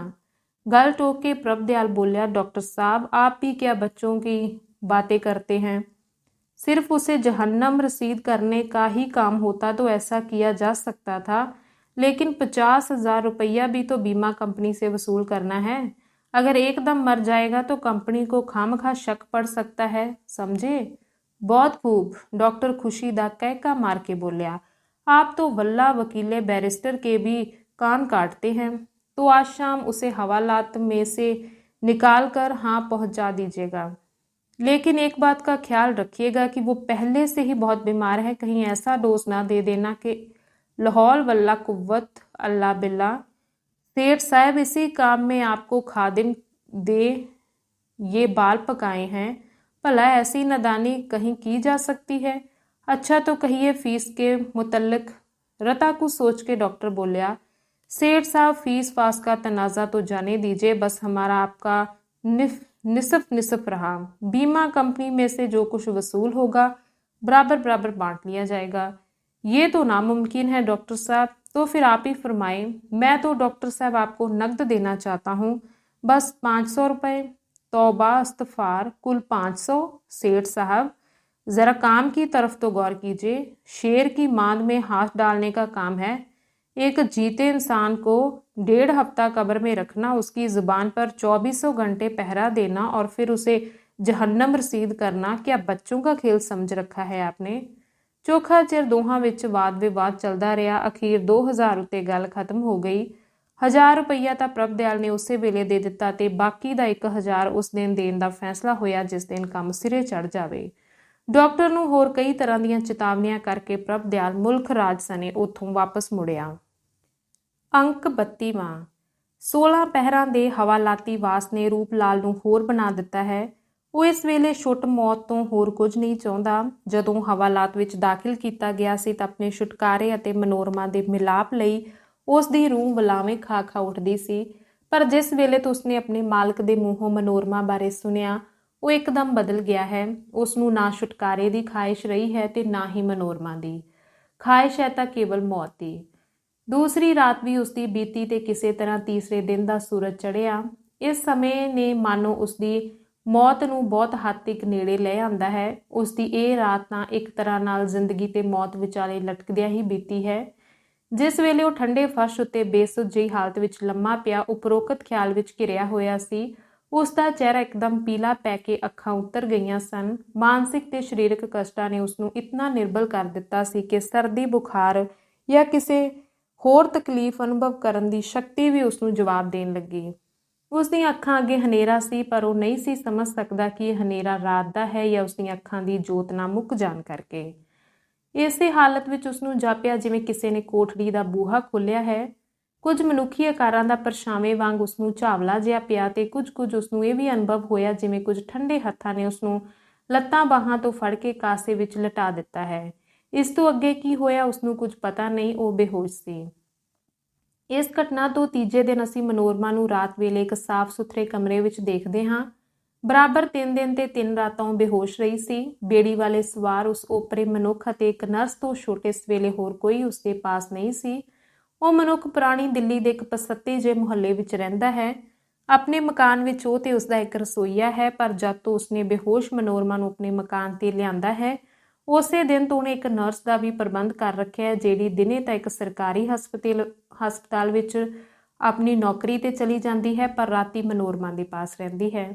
ਸੁੰਦਰ ਦਾਸ ਖੁਦ ਇੱਕ ਚੰਗਾ ਡਾਕਟਰ ਹੈ। ਉਸਨੇ ਕਈ ਯਤਨ ਕੀਤੇ, ਦਿਨ ਵਿੱਚ ਕਈ ਵਾਰੀ ਦੁਆਵਾਂ ਬਦਲੀਆਂ। ਆਪਣੇ ਤਜਰਬੇ ਤੋਂ ਛੋਟ ਉਸਨੇ ਇੱਕ ਹੋਰ ਡਾਕਟਰ ਦੀ ਵੀ ਸੇਵਾ ਪ੍ਰਾਪਤ ਕੀਤੀ, ਪਰ ਮਨੋਰਮਾ ਨੂੰ ਰਾਈ ਜਿੰਨਾ ਫਰਕ ਨਹੀਂ ਸੀ ਪਿਆ। 2 ਦਿਨ ਤਾਂ ਉੱਕਾ ਹੀ ਗੁੰਮਸੁੰਮ ਰਹੀ ਸੀ ਤੇ ਅੱਜ ਤੀਸਰੇ ਦਿਨ ਉਹ ਅੱਖਾਂ ਖੋਲ੍ਹੀਆਂ, ਪਰ ਕਿਸੇ ਨੂੰ ਪਛਾਣਨ ਦੀ ਤਾਕਤ ਹਜੇ ਉਸ ਵਿੱਚ ਨਹੀਂ ਸੀ। ਸਵੇਰ ਤੋਂ ਉਹ 2-4 ਵਾਰ ਬੋਲੀ ਹੈ, ਪਰ ਉਸ ਦੀਆਂ ਗੱਲਾਂ ਦਾ ਕੋਈ ਸਿਰ ਪੈਰ ਨਹੀਂ ਸੀ। ਸੁੰਦਰ ਦਾਸ ਬੜਾ ਉਤਾਵਲਾ ਸੀ ਕਿ ਮਨੋਰਮਾ ਦੇ ਮੂੰਹੋਂ ਉਸਦਾ ਕੁਝ ਥਹੁ ਪਤਾ ਮਿਲੇ ਤੇ ਉਸਨੂੰ ਘਰ ਪਹੁੰਚਾਇਆ ਜਾਵੇ, ਪਰ ਇਸ ਵਿੱਚ ਹਜੇ ਤੱਕ ਉਸਨੂੰ ਕਾਮਯਾਬੀ ਨਹੀਂ ਹੋਈ। ਤਾਂ ਵੀ ਉਹ ਇਤਨਾ ਜ਼ਰੂਰ ਸਮਝ ਗਿਆ ਸੀ ਕਿ ਇਹ ਕਿਸੇ ਭਲੇ ਘਰ ਦੀ ਲੜਕੀ ਹੈ ਤੇ ਕਿਸੇ ਬਦਮਾਸ਼ ਪਾਰਟੀ ਦੇ ਯਤਨਾਂ ਨਾਲ ਵਿਚਾਰੀ ਨੂੰ ਇਸ ਤਰ੍ਹਾਂ ਘਰੋਂ ਬੇਘਰ ਕੀਤਾ ਗਿਆ ਹੈ। ਉਸ ਇਸ ਤੋਂ ਪਹਿਲਾਂ ਵੀ ਦਿੱਲੀ ਵਿੱਚ ਇਹੋ ਜਿਹੀਆਂ ਕਈ ਵਾਰਦਾਤਾਂ ਸੁਣ ਚੁੱਕਾ ਸੀ। ਇਹ ਵੀ ਜਾਣਦਾ ਸੀ ਕਿ ਇਹੋ ਜਿਹੇ ਜਰਾਇਮ ਪੇਸ਼ਾ ਲੋਕਾਂ ਨੂੰ ਕਾਬੂ ਕਰਨ ਵਿੱਚ ਇੱਥੋਂ ਦੀ ਪੁਲਿਸ ਹਜੇ ਤੱਕ ਸਫਲ ਨਹੀਂ ਹੋ ਸਕੀ। ਇਹ ਕਾਰਨ ਹੈ ਕਿ ਉਸਨੇ ਮਨੋਰਮਾ ਸੰਬੰਧੀ ਰਿਪੋਰਟ ਥਾਣੇ ਵਿੱਚ ਨਹੀਂ ਸੀ ਲਿਖਾਈ, ਬਲਕਿ ਸਿੱਧਾ ਸਿਟੀ ਇੰਸਪੈਕਟਰ ਨੂੰ ਮਿਲ ਕੇ ਉਹਨੂੰ ਮਨੋਰਮਾ ਬਾਰੇ ਸਭ ਕੁਝ ਦੱਸਿਆ। ਜਿਸ ਵੇਲੇ ਇੰਸਪੈਕਟਰ ਨੇ ਸੁੰਦਰ ਦਾਸ ਤੋਂ ਮਨੋਰਮਾ ਦੀ ਹਾਲਤ ਸੁਣੀ ਤਾਂ ਉਸਨੂੰ ਬੜਾ ਦੁੱਖ ਹੋਇਆ। ਉਸਨੇ ਸੁੰਦਰ ਦਾਸ ਦੀ ਬੜੀ ਸ਼ਲਾਘਾ ਕੀਤੀ ਤੇ ਨਾਲ ਹੀ ਉਸਨੂੰ ਦੱਸਿਆ ਕਿ ਇਹ ਕਾਰਾ ਵੀ ਉਸੇ ਗੁੰਡਾ ਪਾਰਟੀ ਦਾ ਹੈ ਜਿਸ ਨੂੰ ਉਹ ਗ੍ਰਿਫਤਾਰ ਕਰਨ ਦੇ ਫਿਕਰ ਵਿੱਚ ਹੈ। ਉਸਨੇ ਵੀ ਦੱਸਿਆ ਕਿ ਇੰਸਪੈਕਟਰ ਜਨਰਲ ਪੁਲਿਸ ਦੀ ਆਗਿਆ ਪ੍ਰਾਪਤ ਕਰਕੇ ਉਸਨੇ ਅੰਮ੍ਰਿਤਸਰ ਦੇ ਇੱਕ ਬੜੇ ਲਾਇਕ ਇੰਸਪੈਕਟਰ ਨੂੰ ਤਫਤੀਸ਼ ਲਈ ਸੱਦ ਘੱਲਿਆ ਹੈ, ਜਿਹੜਾ 1-2 ਦਿਨਾਂ ਤੱਕ ਆਉਣ ਹੀ ਵਾਲਾ ਹੈ। ਸੁੰਦਰ ਦਾਸ ਨੂੰ ਇਹ ਸਭ ਕੁਝ ਸੁਣ ਕੇ ਖੁਸ਼ੀ ਹੋਈ। ਉਸਨੂੰ ਇਹ ਵੀ ਚੇਤਾਵਨੀ ਦਿੱਤੀ ਗਈ ਕਿ ਮਨੋਰਮਾ ਨੂੰ ਆਪਣੇ ਪਾਸ ਹੀ ਰੱਖੇ ਤੇ ਇਸ ਮਾਮਲੇ ਨੂੰ ਹਾਲੇ ਬਿਲਕੁਲ ਗੁਪਤ ਰੱਖਿਆ ਜਾਵੇ ਤਾਂ ਜੋ ਮੁਜਰਮਾਂ ਨੂੰ ਮਨੋਰਮਾ ਦੇ ਜਿਉਂਦੀ ਹੋਣ ਦਾ ਉੱਕਾ ਪਤਾ ਨਾ ਲੱਗ ਸਕੇ। ਮਨੋਰਮਾ ਭਾਵੇਂ ਅਤ ਕਮਜ਼ੋਰ ਹੋ ਗਈ ਹੈ, ਪਰ ਫਿਰ ਵੀ ਉਸ ਵਿੱਚ ਮੁਰਝਾਈ ਕਲੀ ਵਾਂਗ ਬਹੁਤ ਸਾਰਾ ਕਰੂਣਾ ਭਰਿਆ ਸੁਹੱਪਣ ਹੈ। ਸੁੰਦਰਦਾਸ ਅਕਸਰ ਉਸਦੇ ਮੰਜੇ ਕੋਲ ਬੈਠਾ ਇਹ ਸੋਚਦਾ ਰਹਿੰਦਾ, ਕਿਤਨਾ ਭੋਲਾ ਮੁਖੜਾ ਹੈ, ਕਿਤਨੀ ਖਿੱਚ ਹੈ ਇਸ ਸੁਭਕ ਜਿਹੀ ਜ਼ਿੰਦੜੀ ਵਿੱਚ। ਸੱਚਮੁੱਚ ਉਹ ਮਨੁੱਖ ਕਿਤਨਾ ਵਡਭਾਗਾ ਹੋਵੇਗਾ ਜਿਸ ਲਈ ਕੁਦਰਤ ਨੇ ਇਹ ਹੁਸਨ ਦੀ ਮੂਰਤ ਘੜੀ ਹੈ। ਪਰ ਕਿੱਡਾ ਬਦਨਸੀਬ ਹੋਵੇਗਾ ਜਿਸ ਦੇ ਗਲੇ ਵਿੱਚੋਂ ਇਹ ਹੁਸਨ ਖਜ਼ਾਨੇ ਦੀ ਮਾਲਾ ਤੋੜੀ ਗਈ ਹੈ। ਕੀ ਇਹ ਬਚ ਜਾਏਗੀ? ਕੀ ਮੈਂ ਉਸ ਸੁਭਾਗੇ ਦਾ ਗਵਾਚਿਆ ਹੋਇਆ ਇਹ ਇਸਤਰੀ ਰਤਨ ਉਹਨੂੰ ਦੇ ਕੇ ਅਭਾਗੇ ਤੋਂ ਸੁਭਾਗਾ ਬਣਾ ਸਕਾਂਗਾ? ਇਸ ਵੇਲੇ ਵੀ ਜਦ ਨਰਸ ਬਾਹਰ ਚਲੀ ਗਈ ਸੀ, ਉਹ ਇਹੋ ਕੁਝ ਸੋਚ ਰਿਹਾ ਸੀ। ਮਨੋਰਮਾ ਨੂੰ ਵਾਰ-ਵਾਰ ਕਹਿ ਰਿਹਾ ਸੀ, ਦੇਵੀ ਹੋਸ਼ ਵਿੱਚ ਆਓ, ਮੇਰੇ ਵੱਲ ਤੱਕੋ, ਉਧਰ ਕੰਧ ਵੱਲ ਕੀ ਤੱਕਦੇ ਹੋ? ਇੱਧਰ ਵੇਖੋ ਨਾ, ਤੁਹਾਡਾ ਨਾਂ ਕੀ ਹੈ? ਹਾਂ, ਇਸ ਤਰ੍ਹਾਂ ਤੱਕੋ ਮੇਰੇ ਵੱਲ। ਮੇਰੇ ਚਿਹਰੇ ਨੂੰ ਇਤਨੇ ਗੌਰ ਨਾਲ ਵੇਖਣ ਦਾ ਕੋਈ ਕਾਰਨ ਨਹੀਂ, ਭਾਵੇਂ ਤੁਹਾਡੇ ਲਈ ਓਪਰਾ ਹਾਂ, ਪਰ ਹਾਂ ਤੁਹਾਡਾ ਸ਼ੁਭ ਚਿੰਤਕ। ਬੋਲੋ ਦੇਵੀ, ਬੋਲੋ, ਡਰੋ ਨਾ। ਮੈਂ ਅੱਖਾਂ ਦੀਆਂ ਪਲਕਾਂ ਨੂੰ ਝਪਕਦੀ ਤੇ ਪੁਤਲੀਆਂ ਨੂੰ ਫੇਰਦੀ ਹੋਈ ਮਨੋਰਮਾ ਨੇ ਉਸ ਵੱਲ ਧਿਆਨ ਮੋੜਿਆ ਤੇ ਉਹਦੇ ਚਿਹਰੇ ਉੱਤੇ ਉਸਨੇ ਇੰਜ ਨਜ਼ਰ ਗੱਡ ਦਿੱਤੀ ਮਾਨੋ ਕਿਸੇ ਗੁਆਚ ਲੱਭੀ ਚੀਜ਼ ਨੂੰ ਪਛਾਣਨ ਦੀ ਕੋਸ਼ਿਸ਼ ਕਰ ਰਹੀ ਹੋਵੇ। ਇਸ ਤੋਂ ਬਾਅਦ ਉਸਦੇ ਹੋਠ ਖੁੱਲੇ ਤੇ ਬਹੁਤ ਹੌਲੀ-ਹੌਲੀ ਉਸਦੇ ਮੂੰਹੋਂ ਨਿਕਲਣ ਲੱਗਾ, ਤੁਸੀਂ ਮੇਰੇ ਤੇ ਸ਼ੱਕ ਕਰਦੇ ਹੋ? ਮੈਂ ਭੁੱਲ ਕੀਤੀ ਸੀ, ਤੁਹਾਨੂੰ ਪੁੱਛ ਕੇ ਨਹੀਂ ਸਾਂ ਗਈ। ਮਨੋਰਮਾ ਨੂੰ ਇਸ ਤਰ੍ਹਾਂ ਬੇਥਵੀਆਂ ਗੱਲਾਂ ਕਰਦਿਆਂ ਵੇਖ ਕੇ ਸੁੰਦਰਦਾਸ ਦੀ ਸਾਰੀ ਖੁਸ਼ੀ ਜਾਂਦੀ ਰਹੀ। ਉਸਨੇ ਝਟਪਟ ਨਰਸ ਨੂੰ ਬੁਲਾਇਆ ਤੇ ਇੱਧਰ ਉਸਦੀ ਨਬਜ਼ ਫੜ ਕੇ ਦੇਖਣ ਲੱਗਾ। ਅਲਮਾਰੀ ਖੋਲ੍ਹ ਕੇ ਉਸਨੇ 2-3 ਦਵਾਈਆਂ ਰਲਾ ਕੇ ਨਰਸ ਨੂੰ ਗਲਾਸ ਵਿੱਚ ਪਾ ਦਿੱਤੀਆਂ। ਨਰਸ ਨੇ ਦਵਾਈ ਉਸਦੇ ਮੂੰਹ ਵਿੱਚ ਉਲੱਦ ਦਿੱਤੀ। ਇਸ਼ਾਰਾ ਪਾ ਕੇ ਨਰਸ ਫਿਰ ਦੂਸਰੇ ਕਮਰੇ ਵਿੱਚ ਚਲੀ ਗਈ। ਮਨੋਰਮਾ ਹੋਸ਼ ਵਿੱਚ ਆ ਰਹੀ ਸੀ, ਪਰ ਅਜੀਬ ਤਰ੍ਹਾਂ ਦੀ ਹੋਸ਼ ਵਿੱਚ। ਉਸਦੀ ਨਜ਼ਰ ਕਦੇ ਸੁੰਦਰਦਾਸ ਉੱਤੇ ਟਿਕ ਜਾਂਦੀ, ਕਦੇ ਕਮਰੇ ਵਿੱਚ ਫਿਰਨ ਲੱਗ ਪੈਂਦੀ। ਥੋੜ੍ਹੀ ਦੇਰ ਹੋਰ ਉਹ ਅੱਗੇ ਵਾਂਗ ਉਸ ਵੱਲ ਘੋਖ ਭਰੀ ਨਜ਼ਰ ਨਾਲ ਤੱਕਦੀ ਰਹੀ। ਫਿਰ ਅੱਖਾਂ ਮੀਟ ਕੇ ਆਪਣੇ ਆਪ ਨਾਲ ਇਸ ਤਰ੍ਹਾਂ ਗੱਲਾਂ ਕਰਨ ਲੱਗੀ, ਤੁਸੀਂ ਉਸੇ ਵਾਂਗ ਜਾਪਦੇ ਹੋ, ਉਹ ਬੜਾ ਚੰਗਾ ਸੀ। ਉਹ ਪਹਾੜਾਂ ਵਿੱਚ ਫਿਰਨ ਵਾਲਾ ਬਾਬੂ, ਥੈਲੇ ਵਿੱਚੋਂ ਮਠਿਆਈਆਂ ਕੱਢ ਕੇ ਵੰਡਣ ਵਾਲਾ। ਕਿਆ ਕਰਦਾ ਸੀ ਉਹ? ਮੁੰਨੇ, ਤੂੰ ਬੜੀ ਬੀਬੀ ਕੁੜੀ ਏਂ, ਮੈਨੂੰ ਪਿਆਰ ਕਰਦਾ, ਕੁਦਕ ਤਾਲੀਆਂ ਕੱਢਦਾ, ਨਾਲੇ ਦੇ ਪਾਣੀ ਵਿੱਚ ਪੈਰ ਲਮਕਾਈ। ਹਾਂ, ਮਾਂ ਨੇ ਕਿਹਾ ਸੀ ਬਾਬੂਏ ਸੰਗ ਤੁਹਾਡਾ ਵਿਆਹ ਕਰ ਦੇਂਗੇ। ਹੈਂ, ਕੀ ਇਹ ਉਹੀ ਮੁੰਨੋ ਹੈ, ਪਹਾੜਨ ਕੁੜੀ, ਜਿਸ ਦਾ ਅਸਲੀ ਨਾਮ ਮਨੋਰਮਾ ਸੀ ਤੇ ਮੈਂ ਜਿਸ ਨੂੰ ਪਿਆਰ ਨਾਲ ਮੁੰਨੋ ਕਹਿ ਕੇ ਸੱਦਦਾ ਸਾਂ? ਸੁੰਦਰਦਾਸ ਦੇ ਅੰਦਰੋਂ ਅਨੇਕਾਂ ਪ੍ਰਸ਼ਨ ਉੱਠ ਰਹੇ ਸਨ। ਉਸਨੇ ਡੂੰਘੇ ਧਿਆਨ ਨਾਲ ਉਹਦੇ ਚਿਹਰੇ ਨੂੰ ਤੱਕਿਆ। ਸਮੇਂ ਦੇ ਧੁੰਦਲੇ ਪਰਦੇ ਨੇ ਓਲਾ ਬਣ ਕੇ ਜਿਸ ਮੁਖੜੇ ਨੂੰ ਫਰਾਮੋਸ਼ੀ ਦੇ ਖਾਤੇ ਵਿੱਚ ਸੁੱਟ ਛੱਡਿਆ ਸੀ, ਉਪਰੋਕਤ 2-4 ਵਾਕਾਂ ਨੇ, ਇੱਕ ਡੂੰਘੀ ਤੱਕਣੀ ਨੇ ਸਭ ਕੁਝ ਉਸਦੀ ਯਾਦ ਵਿੱਚ ਨਿਤਾਰ ਦਿੱਤਾ। ਓ ਮੁੰਨੋ, ਮੇਰੀ ਨਿੱਕੀ ਮੁੰਨੋ, ਉਹ ਤੂੰ ਹੀ ਹੋ ਸੇ? ਕਹਿੰਦਾ ਸੁੰਦਰਦਾਸ ਉਸਦੇ ਉੱਤੇ ਝੁੱਕ ਕੇ ਉਹਦੀਆਂ ਅੱਖਾਂ ਵਿੱਚ ਤੱਕਣ ਲੱਗਾ। ਟਹਿਣੀ ਨਾਲੋਂ ਟੁੱਟ ਕੇ ਮੁਰਝਾਇਆ ਫੁੱਲ ਜਿਸ ਤਰ੍ਹਾਂ ਪਾਣੀ ਵਿੱਚ ਰੱਖਣ ਨਾਲ ਫਿਰ ਟਹਿਕ ਪੈਂਦਾ ਹੈ, ਇਸੇ ਤਰ੍ਹਾਂ ਮਨੋਰਮਾ ਦੇ ਵਿਖਾਤ ਭਰੇ ਚਿਹਰੇ ਉੱਤੇ ਖੇੜਾ ਜਿਹਾ ਆ ਗਿਆ। ਉਸ ਦੇ ਹਿਰਦੇ ਵਿੱਚ ਕੋਈ ਖੁਸ਼ੀ ਜਿਹੀ ਦਾ ਉਛਾਲਾ ਆਇਆ। ਉਹ ਬੋਲੀ, ਮੈਂ ਕਿਸ ਦੀ ਗੱਲ ਪਈ ਕਰਦੀ ਸੀ? ਤੁਸੀਂ ਕੀ ਕਿਹਾ ਏ? ਪਰ ਅੱਜ ਤੁਸੀਂ ਕਹਿੰਦੀ ਉਹ ਫਿਰ ਚੁੱਪ ਹੋ ਗਈ ਤੇ ਚੋਖਾ ਚਿਰ ਕੁਝ ਸੋਚਦੀ ਰਹੀ। ਕਦੀ ਸੁੰਦਰਦਾਸ ਵੱਲ ਤੱਕਦੀ, ਕਦੀ ਆਪਣੇ ਆਪ ਵੱਲ। ਪਤਾ ਨਹੀਂ ਉਸਨੂੰ ਕੀ ਖਿਆਲ ਆਇਆ ਕਿ ਇੱਕਦਮ ਇਸ ਤਰ੍ਹਾਂ ਉੱਚੀ-ਉੱਚੀ ਬੋਲਣ ਲੱਗੀ, ਤੁਸੀਂ ਕੌਣ ਹੋ? ਮੈਨੂੰ ਤੁਸਾਂ ਕਿਉਂ ਲਿਆਂਦਾ ਇੱਥੇ? ਫਿਰ ਸੋਚ ਕੇ, ਪਰ ਮੈਂ ਤੇ ਡੁੱਬ ਕੇ ਮਰ ਗਈ ਸਾਂ, ਇਹ ਦੂਸਰੀ ਦੁਨੀਆ ਏ, ਪਰਲੋਕ। ਕਹਿੰਦੀ ਉੱਠ ਬੈਠੀ ਤੇ ਆਪਣੀਆਂ ਬਾਹਾਂ, ਹੱਥਾਂ, ਉਂਗਲਾਂ, ਪੈਰਾਂ ਤੇ ਚਿਹਰੇ ਨੂੰ ਵਾਰੋ-ਵਾਰੀ ਇਸ ਤਰ੍ਹਾਂ ਟੋਹਣ ਲੱਗੀ ਮਾਨੋ ਨਿਸ਼ਚਾ ਕਰ ਰਹੀ ਹੋਵੇ ਕਿ ਇਹ ਸੱਚਮੁੱਚ ਦੇ ਹਨ ਜਾਂ ਐਵੇਂ ਭਰਮ ਮਾਤਰ। ਉਸ ਦਾ ਧਿਆਨ ਫਿਰ ਸੁੰਦਰਦਾਸ ਵੱਲ ਗਿਆ, ਜਿਹੜਾ ਇਸ ਦਾ ਹੱਥ ਫੜ ਕੇ ਮੰਜੇ ਤੇ ਲਿਟਾਉਣ ਦਾ ਯਤਨ ਕਰਦਾ ਹੋਇਆ ਕਹਿ ਰਿਹਾ ਸੀ, ਲੇਟ ਜਾ ਮਨੋਰਮਾ, ਮੈਂ ਉਹੀ ਹਾਂ ਜਿਸ ਦਾ ਤੂੰ ਹੁਣੇ ਜ਼ਿਕਰ ਕੀਤਾ ਸੀ। ਪਰ ਮਨੋਰਮਾ ਨੇ ਉਸ ਦੀਆਂ ਗੱਲਾਂ ਵੱਲ ਧਿਆਨ ਨਾ ਦਿੱਤਾ। ਉਹ ਬਰਾਬਰ ਆਪਣੇ ਅੰਗਾਂ ਨੂੰ ਟਟੋਲ ਰਹੀ ਸੀ। ਫਿਰ ਅੱਖਾਂ ਮੀਟ ਕੇ ਮੰਜੇ ਤੇ ਲੇਟ ਗਈ। ਇਹ ਕੌਣ ਹੈ ਸ਼ਲੇਡਾ ਜਿਹਾ? ਕਦੇ ਕੁਝ ਬਣ ਜਾਂਦਾ ਹੈ, ਕਦੇ ਕੁਝ ਨਹੀਂ। ਉਹ ਲਾਲਾ ਨਹੀਂ ਸੀ, ਕੋਈ ਬਦਮਾਸ਼ ਸੀ। ਪਰ ਉਹ ਕਿੱਥੇ ਚਲੇ ਗਏ? ਕੰਮ ਤੇ ਗਏ ਸਨ, ਅੱਜ ਗਏ ਸਨ, ਵੱਡੇ ਵੇਲੇ। ਨਹੀਂ, ਮੈਂ ਸ਼ੁਦੈਨ ਤੇ ਨਹੀਂ ਹੋ ਗਈ। ਸੁੰਦਰਦਾਸ ਨੇ ਦਵਾਈ ਦੀ ਇੱਕ ਹੋਰ ਖੁਰਾਕ ਉਸਨੂੰ ਪਿਆਣੀ ਚਾਹੀ, ਪਰ ਉਹ ਹੱਥਾਂ ਨਾਲ ਗਲਾਸ ਨੂੰ ਪਰੇ ਧੱਕਦੀ ਹੋਈ ਬੋਲੀ, ਜ਼ਹਿਰ ਦੇਣ ਲੱਗੇ ਜੇ ਮੈਨੂੰ? ਨਹੀਂ ਪੀਆਂਗੀ। ਅੱਛਾ, ਪੀ ਲੈਂਦੀ ਹਾਂ। ਤੁਸੀਂ ਸ਼ੱਕ ਜੋ ਕਰਦੇ ਹੋ ਮੇਰੇ ਉੱਤੇ? ਅੱਛਾ, ਲਿਆਓ, ਮੈਂ ਪੀ ਲਵਾਂ। ਤੇ ਉਸਨੇ ਸੁੰਦਰਦਾਸ ਦੇ ਹੱਥੋਂ ਗਲਾਸ ਫੜ ਕੇ ਦਵਾਈ ਪੀ ਲਈ। ਸੁੰਦਰਦਾਸ ਨੂੰ ਭਰੋਸਾ ਸੀ ਦੂਸਰੀ ਖੁਰਾਕ ਨਾਲ ਮਨੋਰਮਾ ਦੀ ਹਾਲਤ ਕਾਫੀ ਠੀਕ ਹੋ ਜਾਵੇਗੀ ਤੇ ਅਜਿਹਾ ਹੀ ਹੋਇਆ। ਕੁਝ ਚਿਰ ਅੱਖਾਂ ਮੀਟ ਕੇ ਲੰਮੀ ਪਈ ਰਹਿਣ ਤੋਂ ਬਾਅਦ ਉਸਨੇ ਫੇਰ ਅੱਖਾਂ ਖੋਲ੍ਹੀਆਂ। ਸੁੰਦਰ ਦਾਸ ਉਸਦੇ ਸਿਰ ਤੇ ਹੱਥ ਫੇਰਦਾ ਹੋਇਆ ਕਹਿ ਰਿਹਾ ਸੀ, ਮਨੋਰਮਾ, ਮੁੰਨੋ, ਤੂੰ ਮੈਨੂੰ ਪਛਾਣ ਲਿਆ? ਮੈਂ ਉਹੀ ਹਾਂ ਜਿਹੜਾ ਨਾਲੇ ਦੇ ਕੰਢੇ ਬੈਠ ਤੁਹਾਨੂੰ ਪੜ੍ਹਾਉਂਦਾ ਹੁੰਦਾ ਸਾਂ। ਐਤਕੀ ਮਨੋਰਮਾ ਨੇ ਸਾਰਥਕ ਨਜ਼ਰਾਂ ਨਾਲ ਉਸ ਵੱਲ ਤੱਕਿਆ ਤੇ ਬੋਲੀ, ਤੁਸੀਂ ਬਾਬੂ ਜੀ, ਪਰ ਤੁਹਾਡੀ ਸ਼ਕਲ ਤੇ ਬਹੁਤ ਬਦਲ ਗਈ ਏ। ਉਹ ਬੋਲਿਆ, ਹਾਂ ਮਨੋਰਮਾ, ਜਿਸ ਤਰ੍ਹਾਂ ਤੇਰੀ ਬੋਲੀ ਬਦਲ ਗਈ। ਮਨੋਰਮਾ ਨੂੰ ਜਿਵੇਂ ਅਚਾਨਕ ਕੋਈ ਹੋਰ ਖਿਆਲ ਆ ਗਿਆ ਤੇ ਉਹ ਬੇਚੈਨੀ ਨਾਲ ਉੱਠ ਕੇ ਬੈਠਦੀ ਹੋਈ ਬੋਲੀ, ਤੇ ਉਹ ਕਿੱਥੇ ਗਏ? ਉਹ ਸੁੰਦਰ ਦਾਸ ਨੇ ਜਦ ਵੇਖਿਆ ਕਿ ਹੁਣ ਮਨੋਰਮਾ ਦੀ ਹੋਸ਼ ਠੀਕ ਹੈ ਤੇ ਉਸਨੇ ਸੰਖੇਪ ਵਿੱਚ ਸਾਰੀ ਗੱਲ ਉਹਨੂੰ ਸੁਣਾਈ, ਜਿਵੇਂ ਉਸਨੇ ਉਹਨੂੰ ਨਦੀ ਵਿੱਚੋਂ ਕੱਢ ਕੇ ਲਿਆਂਦਾ ਸੀ। ਫਿਰ ਕਹਿਣ ਲੱਗਾ, ਇਹ ਸਵਾਲ ਤਾਂ ਮਨੋਰਮਾ ਮੈਂ ਤੇਰੇ ਉੱਤੇ ਕਰਨਾ ਚਾਹੁੰਦਾ ਹਾਂ ਤੇ ਬਰਾਬਰ 3 ਦਿਨਾਂ ਤੋਂ ਇਸੇ ਕੋਸ਼ਿਸ਼ ਵਿੱਚ ਹਾਂ। ਆਪਣੀ ਯਾਦਦਾਸ਼ਤ ਸ਼ਕਤੀ ਉੱਤੇ ਜ਼ੋਰ ਦਿੰਦੀ ਹੋਈ ਮਨੋਰਮਾ ਪਿਛਲੀ ਬੀਤੀ ਨੂੰ ਦਿਲ ਦਿਮਾਗ ਵਿੱਚ ਦੁਹਰਾਉਣ ਲੱਗੀ। ਉਸਨੂੰ ਹੌਲੀ-ਹੌਲੀ ਸਭ ਕੁਝ ਯਾਦ ਹੋ ਆਇਆ ਤੇ ਉਹ ਘਬਰਾ ਉੱਠੀ, ਚੀਕਾਂ ਮਾਰ ਉੱਠੀ। ਸੁੰਦਰ ਦਾਸ ਨੇ ਉਹਨੂੰ ਦਿਲਾਸਾ ਤੇ ਧੀਰਜ ਦਿੰਦਿਆਂ ਕਿਹਾ, ਮਨੋਰਮਾ, ਤੇਰੇ ਨਾਲ ਧੋਖਾ ਕੀਤਾ ਗਿਆ ਹੈ, ਪਰ ਫਿਕਰ ਵਾਲੀ ਕੋਈ ਗੱਲ ਨਹੀਂ, ਸਭ ਕੁਝ ਠੀਕ ਹੋ ਜਾਵੇਗਾ। ਮੈਂ ਤੈਨੂੰ ਤੇਰੇ ਪਤੀ ਪਾਸ ਪਹੁੰਚਾ ਦਿਆਂਗਾ, ਪਰ ਪਹਿਲਾਂ ਤੂੰ ਆਪਣੀ ਸਾਰੀ ਹੱਡਬੀਤੀ ਸੁਣਾ, ਕਿਉਂਕਿ ਮੈਂ ਉਹਨਾਂ ਬਦਮਾਸ਼ਾਂ ਨੂੰ ਵੀ ਗ੍ਰਿਫਤਾਰ ਕਰਾਉਣਾ ਚਾਹੁੰਦਾ ਹਾਂ ਜਿਨ੍ਹਾਂ ਤੇਰੇ ਨਾਲ ਇਹ ਅਤਿਆਚਾਰ ਕੀਤਾ ਹੈ। ਮਨੋਰਮਾ ਨੂੰ ਜਿਉਂ-ਜਿਉਂ ਪਿਛਲੀ ਯਾਦ ਆਉਂਦੀ ਉਸਦੀ ਘਬਰਾਹਟ ਵੱਧਦੀ ਜਾਂਦੀ। ਜਦ ਉਸਨੂੰ ਸੁੰਦਰ ਦਾਸ ਦੀ ਜ਼ਬਾਨੀ ਪਤਾ ਲੱਗਾ ਕਿ ਉਹ 3 ਦਿਨਾਂ ਤੋਂ ਘਰੋਂ ਗੈਰ ਹਾਜ਼ਰ ਹੈ ਤਾਂ ਡਰ ਤੇ ਫਿਕਰ ਨਾਲ ਉਸਦਾ ਸਰੀਰ ਠੰਡਾ ਹੋਣ ਲੱਗਾ। ਉਹਦੇ ਚਿਹਰੇ ਤੇ ਮੱਥੇ ਉੱਤੇ ਜਿਹੜੀ ਰਤਾ ਮਾਸਾ ਲਾਲੀ ਚਮਕੀ ਸੀ ਉਹ ਫਿਰ ਪਲੱਤਨ ਵਿੱਚ ਵੱਟ ਗਈ। ਉਹ ਘੜੀ ਮੁੜੀ ਆਪਣੇ ਪਤੀ ਬਾਬਤ ਕਈ ਤਰ੍ਹਾਂ ਦੇ ਖਿਆਲ ਸੋਚ ਕੇ ਘਬਰਾਉਂਦੀ ਤੇ ਉਸਨੂੰ ਕੰਬਣੀਆਂ ਆਉਂਦੀਆਂ।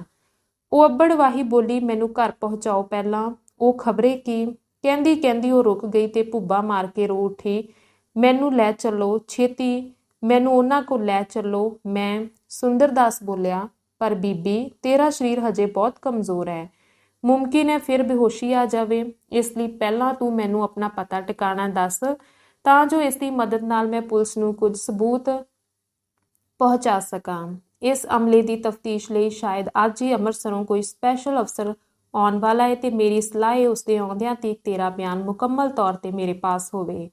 ਮਨੋਰਮਾ ਨੂੰ ਉਸਦੀ ਕੋਈ ਗੱਲ ਸੁਣਾਈ ਨਾ ਦਿੱਤੀ। ਪਤੀ ਦਾ ਖਿਆਲ, ਆਪਣੀ 3 ਦਿਨਾਂ ਦੀ ਗੈਰ ਹਾਜ਼ਰੀ ਤੇ ਹੋਰ ਇਹੋ ਜਿਹੇ ਕਈ ਖਿਆਲਾਂ ਨੇ ਉਸਦੇ ਦਿਲ ਦਿਮਾਗ ਵਿੱਚ ਹਨੇਰਾ ਭਰਨਾ ਸ਼ੁਰੂ ਕਰ ਦਿੱਤਾ। ਉਹ ਬੋਲਣ ਲੱਗੀ ਪਰ ਰੁਕ ਗਈ।